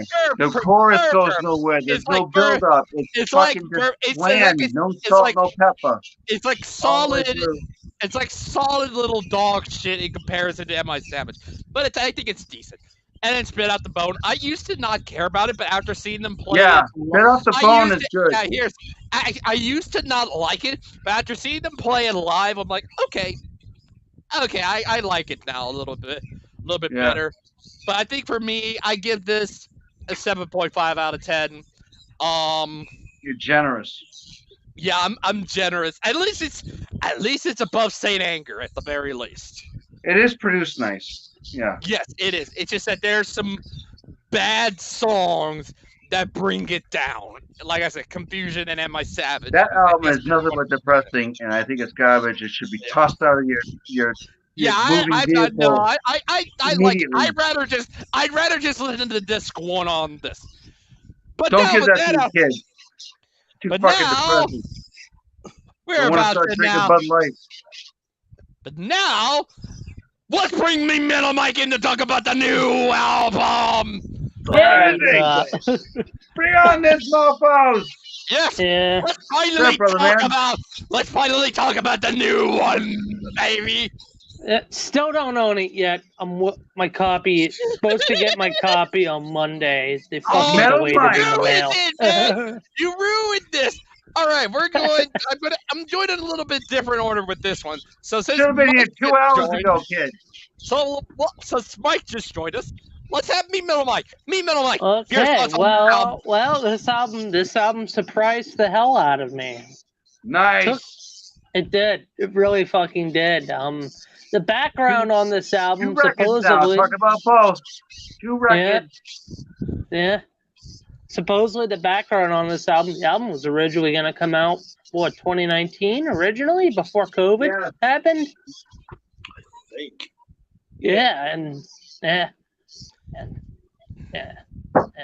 Fuck. The first time I heard it was the single Lux Eterna when the single first came out, and I was like, okay, this is a little fast, heavy, fast. The drums sound really nicely tuned. I like the way Lars sounds. Then we get the second single, which was Screaming Suicide. No, the second single was, Screaming Suicide. And yeah, as like a little bit of a heavy little kind of whammy thing in the intro for Screaming Suicide. Like it. Didn't like it at first, but the more I listened to it, the more it got heavier. Then we got the other single, which is If Darkness Had a Sun, which at first glance, I didn't like the song at first. I thought it was slow. I thought it was mid-tempo. But the more I listened to it, the more that track grew on me. The more heavy it fucking sounds, the more dark it sounds. And then, of course, the title track, 72 Seasons. Oh, what can I say? It's a good title track. Good way to open off the album. Then, of course, the other tracks, you have Shadows Fall, which fucking barn burner of a song. I like it. Sleepwalk My Life Away is another killer track. Fast, straight to the point. You Must Burn is probably one of the faster tracks on the album also. Going into Lux Eterna. It's a fucking good song. Crown of Barbed Wire is just dark and doomy and good. Chasing the Light's good also. Darkness Had a Song, I already mentioned that. Too Far Gone is good. Room of Mirrors is good. And fuck, the closer, Inamorata. It's probably the fuck... whatever it is. It's the best fucking track off of the album. Closing it out. This album really fucking surprised me. This album is a fucking solid 9.7 out of 10. This is the best album they've made. Best album they've made, I'm going to say, since The Black and Justice. He's passing the hat around, fellas. Anybody else dipping in? Oh, we're getting there now. All right. Bryan, your turn. Oh, Jesus Christ. You keep scaring me with myself. All right. Bryan, your thoughts on this new Metallica album? 32 Seasons. They're coming to Fenway Park. It's too expensive. I can't afford it. So, boom. But did you ever even listen to it? No, I haven't. So, all right. So, 83 minutes. This sounds like my normal. It's 70 or so brand new minutes. Sleep album or High and Fire, or you know what I mean? Usually Sleep or Porcupine Tree or whatever. So, I can't see. Hold on. I should have brought my glasses. I went in to grab them and I couldn't find them, so I'm back without glasses. So this is going to be fun. All right. So Shadows Follow, I like. It reminds me of Injustice for All mixed with like the Black Album. And it could have fit on Injustice for All, the way that it's written. And again, it's light on the bass, but really heavy on the cadence and heavy on the light string guitar. All right, so Screaming Suicide I like. That sounds like a radio hit. I think it's actually been on the radio here, but I don't listen to the radio.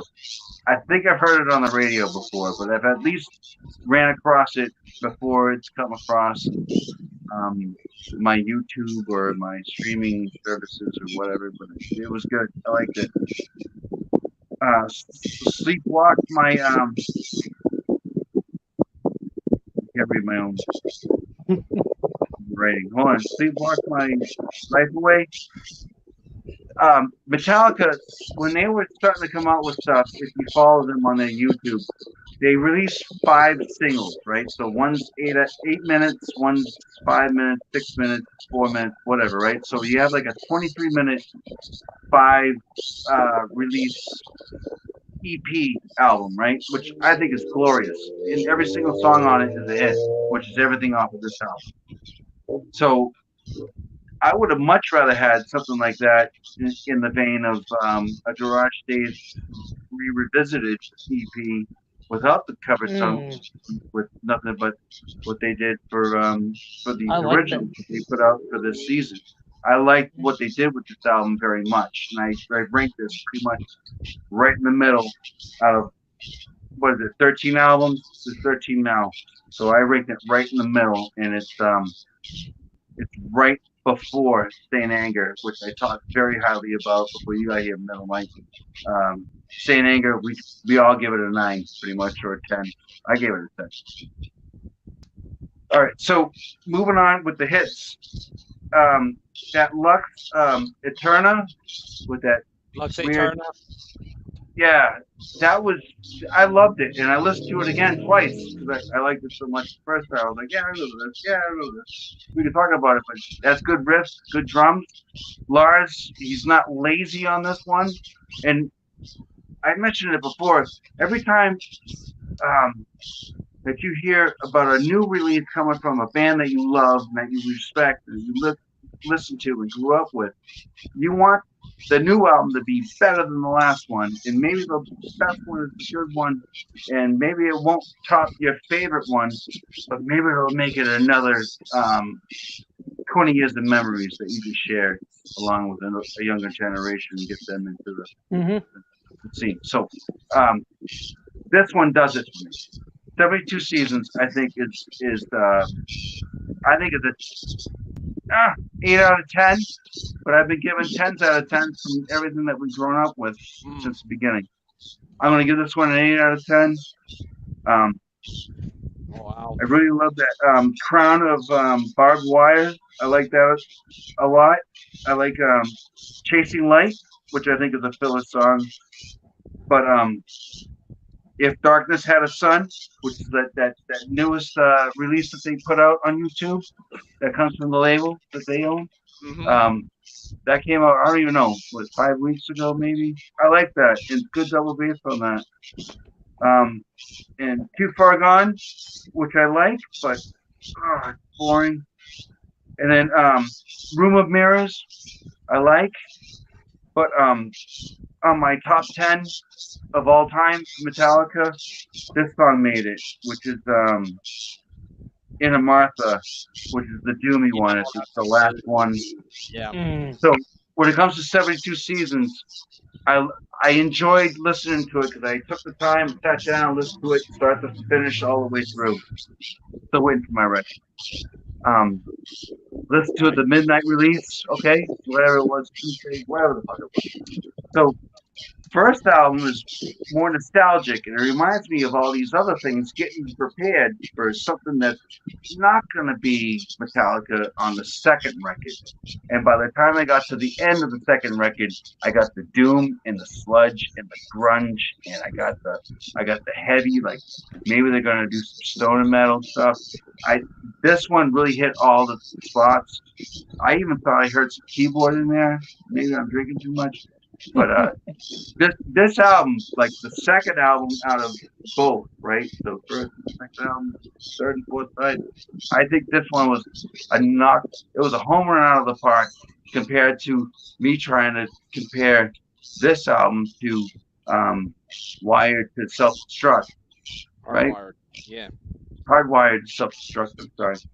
Night and day. So that one's up here. Hardwired is up here, and that's why I'm picking 72 Seasons very, very, very high in my top 4 or 5 right now. All right.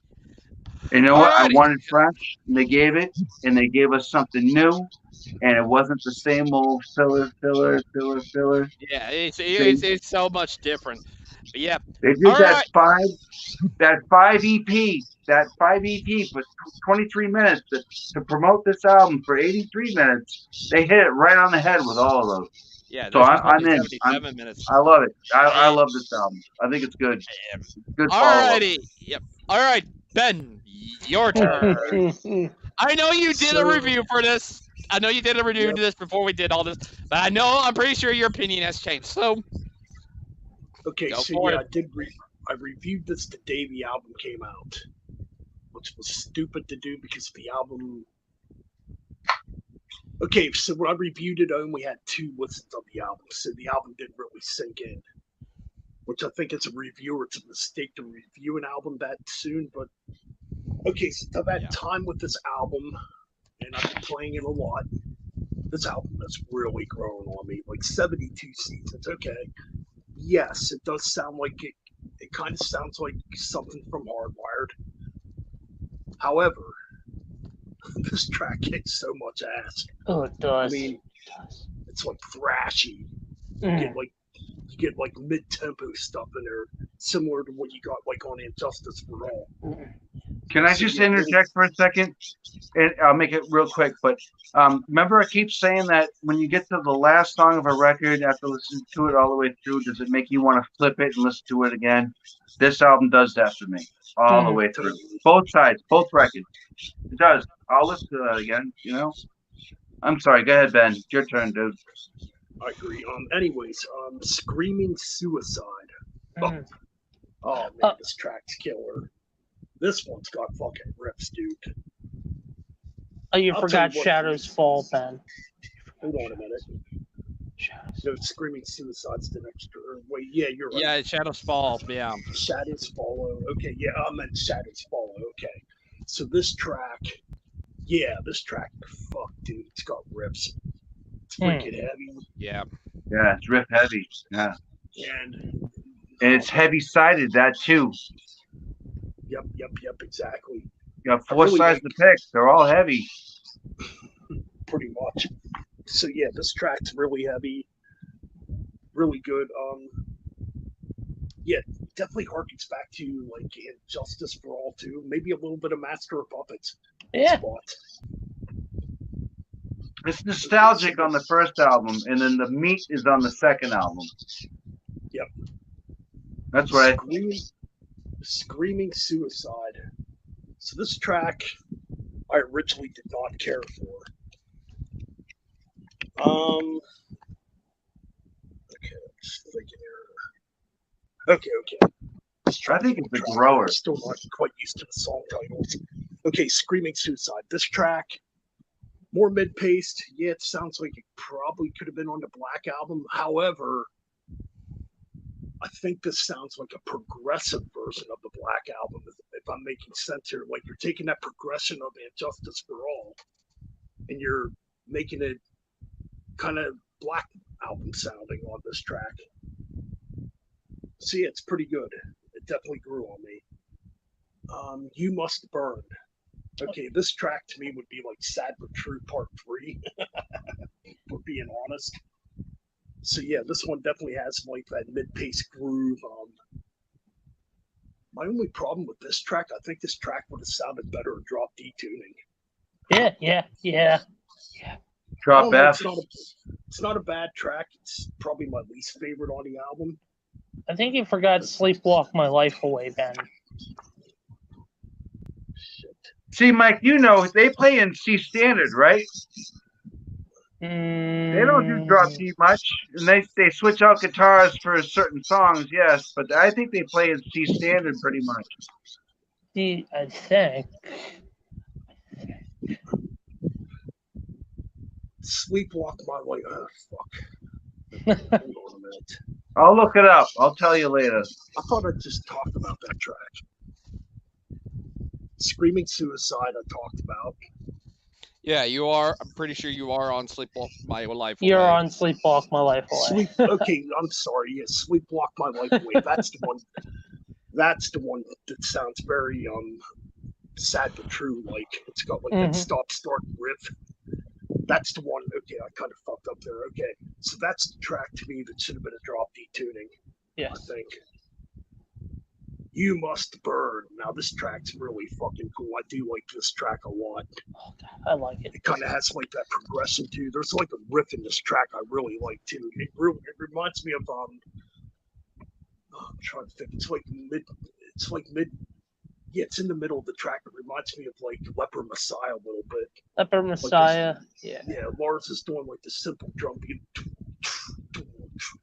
and James is doing this like type of rip behind it. I'm like, yeah.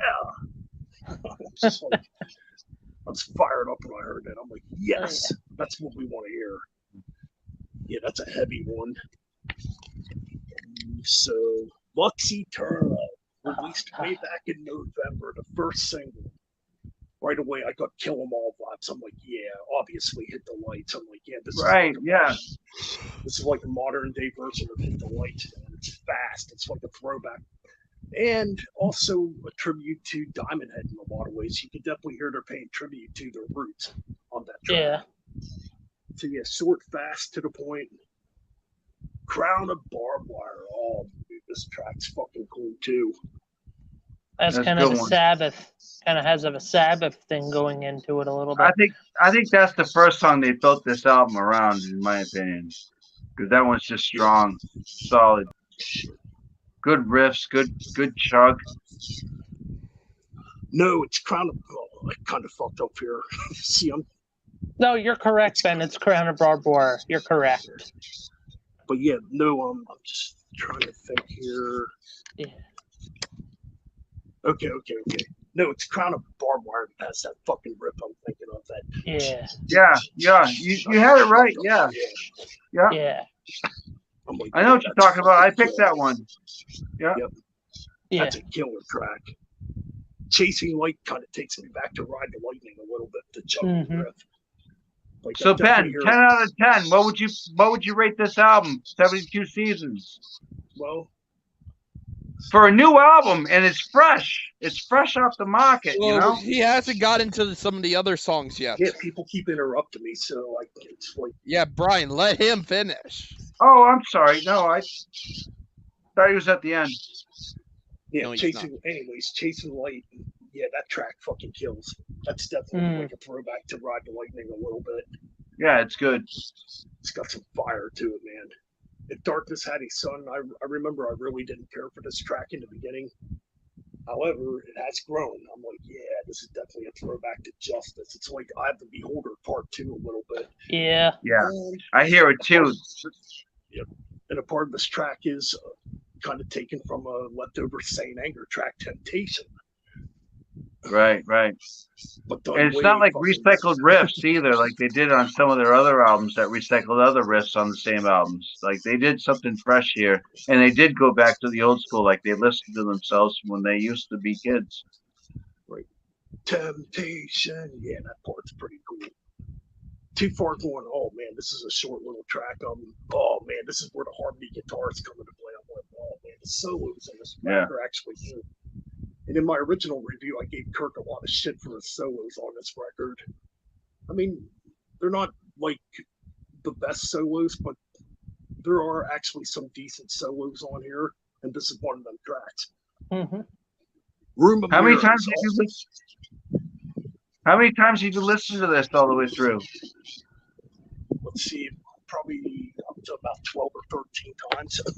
Oh, geez, yeah, I'm about 6, and I still like it. Yeah, right. Do you have a favorite song off it?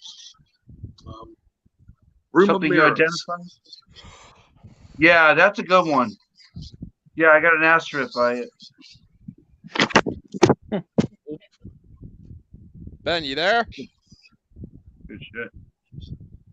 Maybe he dropped his phone. Can I please talk? Yeah, Brian, please.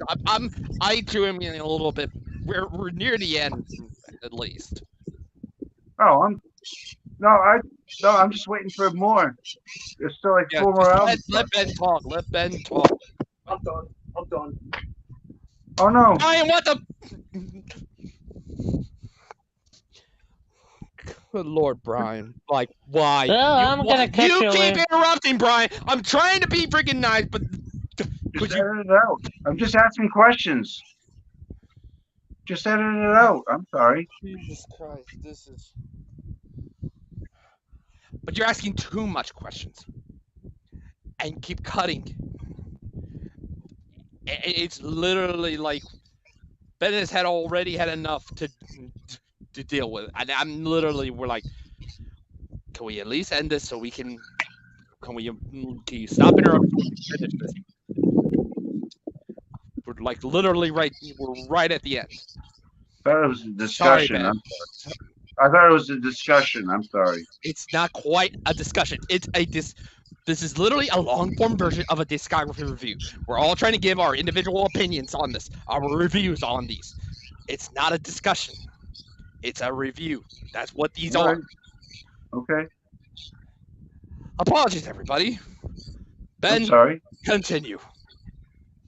Ruben lyrics, okay. This track, to me, sounds like they're paying tribute to Deep Purple. You could definitely hear like a Blackmore influence on this track. And Lars was a huge Deep Purple fan too, and oh my god, the harmony guitars in this track are good too. This is a fast one too, but it's like fast in a different way. Like I said, it's got more of like that Deep Purple vibe. And the last track, Inamorata. in Amarata, yes, oh dude, this track fucking rules. Yeah, it's a good one. Total sadness, total fucking doom, man. And it's weird because it don't end. It's kind of a throwback to Load, the way how it ends with like, you know how the Outlaw tour like ended the album. It kind of goes back to that a little bit. This fucking track is so damn good. Like if Metallica made a doom metal album, I think it'd be badass. Totally. So, Yeah, okay, definitely. originally I gave this album a 6.5 out of 10. I give this album now probably a 9 out of 10. Yep. There's another positive. All right. Well, since I'm the only one who has not reviewed this, so I end up. This is the only one, like I said, that I. Yeah. Nice to have you, and glad you came in to review this album, Mike. So I thank you for coming in. But yes, my notes, and I have them written down here on my phone. Title track, a very cool and fast bass lick before going into that was just what sounds like to me that was just Your Life / Atlas Rise style song. Shadows Follow, a better version of End of the Line from Death Magnetic. Screaming Suicide. A very Motorhead / punk song about, obviously it's about suicide and all that stuff. Sleepwalk My Life Away, a Load style song about the monotony of someone's daily life and blah blah blah. Very much more in the style of Load. You Must Burn is the one that I had sounding more like Sad But True, rather than Sleepwalk My Life Away. You Must Burn is I can hear that in that. Yep. All right, Ben. I said You Must Burn is the one that sounds like Sad But True, pretty much. Lux Eterna, y'all mentioned it. I have on Your Crown a Barbed Wire King Nothing 2 in a nutshell. Chasing Light, just a great mid-tempo, catchy song. If Darkness Had a Sun, I thought this it's a continuation of Chasing Light, but I also thought because of the word temptation that this might have been a leftover from the Saint Anger session. What I had on. Yeah, I was thinking that too. Yep. Yeah, then I have Too Far Gone, obviously about Metallica's groove metal scene and all that stuff, about them influencing that. Room of Mirrors, I think it's one of the second thrash sounding songs about Judgment. And then we get to Inamorata, the longest song Metallica's ever written on an first official 10-minute plus song. It's about James's it's a good one. James's, I think, a girlfriend he had that damned him to misery and emotional damage, and eventually laments at the loss of his partner and contemplates revenge, but eventually realizes he doesn't need her anymore. Italian for a person's female lover. And here I also have shares themes and lyrics with Nothing Else Matters and My Friend of Misery.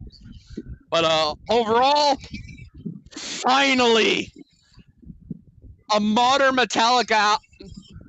We have a new best modern Metallica album, and it's this one. Literally, my score for this is a 9.5 out of 10. Ooh. Out of waiting for 7 years, right?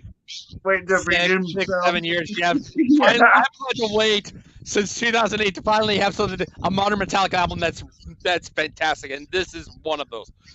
Yeah. So now, with all of them done, let's go over our worst to best. I will start this one off. My number 11 is Saint Anger. Number 10 is Hardwired. Number 9 is Death Magnetic. Number 8 is Justice. Number 7 is Kill 'Em All. Number 6 is the new album. Number 5 is either Reload or Ride the Lightning. One of those. Swap either 4 or 5. Number 3 is the Black Album. Number 2 is Load, and then number 1, obviously, is this masterpiece. Obviously. So now let's get to Ben's ranking, worst to best. Ben, obviously, start from 11 all the way up to number 1. All right. Okay, so. All right, the worst Metallica album. Definitely Master of Puppets. No, don't play. Yeah, that's the worst one. That's a floor mat. That's a frisbee. That's a drink toaster. All right, so, okay. I mean, you and me, Ben, we should know what the worst one is. I mean, it's... Yeah. So garbage. My ranking has changed a little bit from when I did it before. Obviously, the worst. Really? Uh-oh. Wow, that surprises me. Uh-oh. Let's see. Next one would be number Reload. 10. Oof. Shockingly, number 9 is. Wow, that's how. I don't know how that's in a top 10. I'm like, wow, that's. It's good. It's almost nostalgic, right? It's almost nostalgic. So, it's good though, because compared to the other two. Oh boy, you guys ready for a shocker? I'm ready. I'm ready. The Black Album. Wow, that's number 8. Wow. All right, you're number 7. That album again. Number 7 would be Death Magnetic. Ooh, wow. All right. Number 6. Number 6 would probably be Hardwired to Self-Destruct. Okay. Wow, don't tell me it's... Wait, what's number 5? It's somehow in the top 5? I'm curious. But what's number 5? He's looking for the yellow one. Number 5 would be the new one. Here it is. Oh, dang! Yeah. How on earth did he get too. I was happy to have him back. Yeah, exactly. All right, number 4. You're number 4. Would obviously be Justice. Number 3. Man, number 3. Probably in a row. Holy crap. Hate to do this. Number 3. Oh, no! Not by much. Number 2. Number 2 would be Kill 'Em All. Oh, and number 1, you saying freaking... Yeah, this has been my favorite since I was. You Ride the Lightning, pretty much. Yeah. It's always been Ride the Lightning, man. Alrighty. Kid. All right. Yep. All right, Brian, your turn. You're ranking. No. Now we're ranking them. Number 11 to number 1. Top 10 songs. How about I do top 10 songs instead of top 10? Nope. Studio. It's the albums. Nope. Just go with the albums. What's your number 11? I have to find that. Hold on. I have it. Here, I'll pull out all the studio out. Well, actually, I won't because I've already got them in my box. But yeah, it's the studio album. So what's your number 11? Yeah, hold on. I got all this. I got all this stuff over here. Hold on, give it a second. Yeah, fair enough. We can wait a little bit. No, I already ranked them first, and then I listened to them second. Yeah, but I don't know why. Okay. Well, I guess if you did rank them, I'm like, I guess if y'all might have to pause and see where he is. I picked out a top 10 song. No? Yeah, we're not. No, it's if we're ranking the albums. All right. So, all right. Here's Mike. So, the deconstruct there. We're gonna pick Lulu, but we're not talking Lulu. Yeah, we're not talking Lulu. What's number 11? We're not talking about Lulu. Wired to self. Hardwired. Okay, so that's number 11. Okay, what's your number 10? And then that would be Death Metallic. Oh, Death Magnetic. Okay. Number 9. Is Load. Okay, Load. Okay, number 8. Number 8 is I have the list.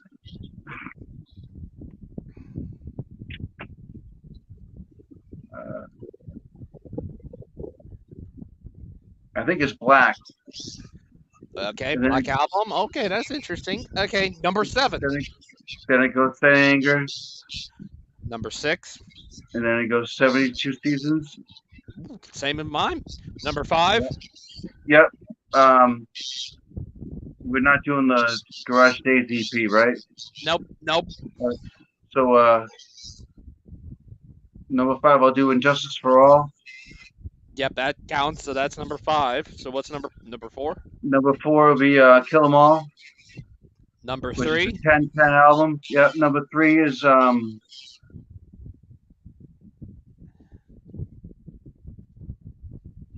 I'm still putting Garage Days Revisited number 1. I know. I'm trying to think of what else would there be. You haven't mentioned Black. All right, so Black. You said Black earlier. Oh, I did. All right, Which so one did you not mention? I want to do mentioned- Master You of haven't Puppets. mentioned. You haven't mentioned Lightning. You haven't mentioned Puppets. I don't I'm gonna think you do mentioned Master of Blows. Puppets. That's my number 1, and then Okay. my number 2 is Ride the Lightning, All right. and then yeah, and then I wanted Well, this. yeah, and but Injustice we for All. won't count. It's covers. That's just a cover EP. We don't count covers. We don't count covers. Covers EPs or albums. I We don't know. count live albums or. I'm any only of that. limited with so much. Yeah. I'm only limited with so much. Alrighty. Well, we have been doing this for over 3 hours, so we're gonna go obviously to Ben now. Final thoughts, and if you want to plug your channel, go for it. So your final thoughts. So final thoughts on the band and any plug. Well, my final thoughts on Metallica. I mean, they're the band that began it all for me when it comes to getting into like the more extreme styles of metal, and I've stuck with them through all these years, even through the bad times, like Load and Reload. I stuck around because I always want to have faith that one day they would go back to what they were. And I feel like they kind of have. I mean, you're never going to get a Master of Puppets Part 2 or Lightning Part 2 or anything like that. Right.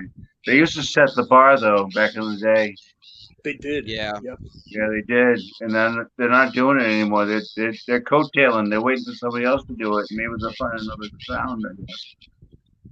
And that's the thing. I think Jason Newsted said it best on his podcast, or on that podcast I was listening to. Like, if you're a young band, I think I even heard Corpse Grinder say this too when I was listening to that interview.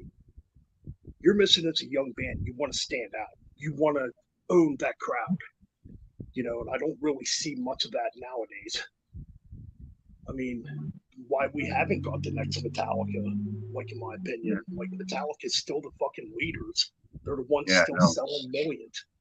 They were influenced by so many that they influenced back to the same people. Exactly. Yeah. They did. They were right in the middle of the meat.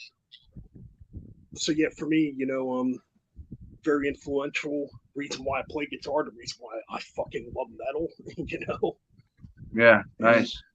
I'm always gonna have a place in my heart for Metallica, no matter what. Yeah, I'm the same way, and I walked away on them shamefully. Should have kept them in check, and on rotation and on deck, and kept buying them. So yeah, totally. Anyways, you can find me at Metalben Chronicles, where metal lives. So yeah, check that out on YouTube if you're new and you come around here. And that's pretty much all I got to say for my final thoughts. Really cool streaming with you guys. Sorry I got a little pissy there. Yeah, it's all right. It's like I'm sure me and Brian we'll talk after all this is done. But Brian, your final thoughts, and if you want to plug whatever you got, go for it. But yeah, start nothing. I'm a Comic Talk Radio. I'm nothing but I don't know, all my music that I have. That's it. I don't have anything live. I don't have anything going on. All right. My final thoughts. Obviously, we've all gotten into this band in different eras. With Ben, y'all were in it when they were starting in the 80s. Me with the 90s. Mike when he was, I don't know which era he was in, probably the 90s too, or maybe even Right. later. We all got Yeah. into different eras with this band, but obviously for us, Metallica's obviously, a decade band, almost like Yes. yeah, almost you start with you get into them at a certain point in their like, career. yeah, you find them at some point. Yeah, Right. basically. So for me, it was the '90s stuff, like Black Album, Load and Reload, and Yeah. discovering the '80s stuff later. But yeah, I love this band. They're one of my favorites of all time, and that's it's never going to change at all. And maybe hopefully they continue to make more albums, more killer albums like they did with this new album that I absolutely love. Yeah. But They're but not that's going to basically do it for us. I want to thank Bryan and Metalben and me, Metal Mike, coming in later on very for much. joining us. Obviously, the next, Hit the like and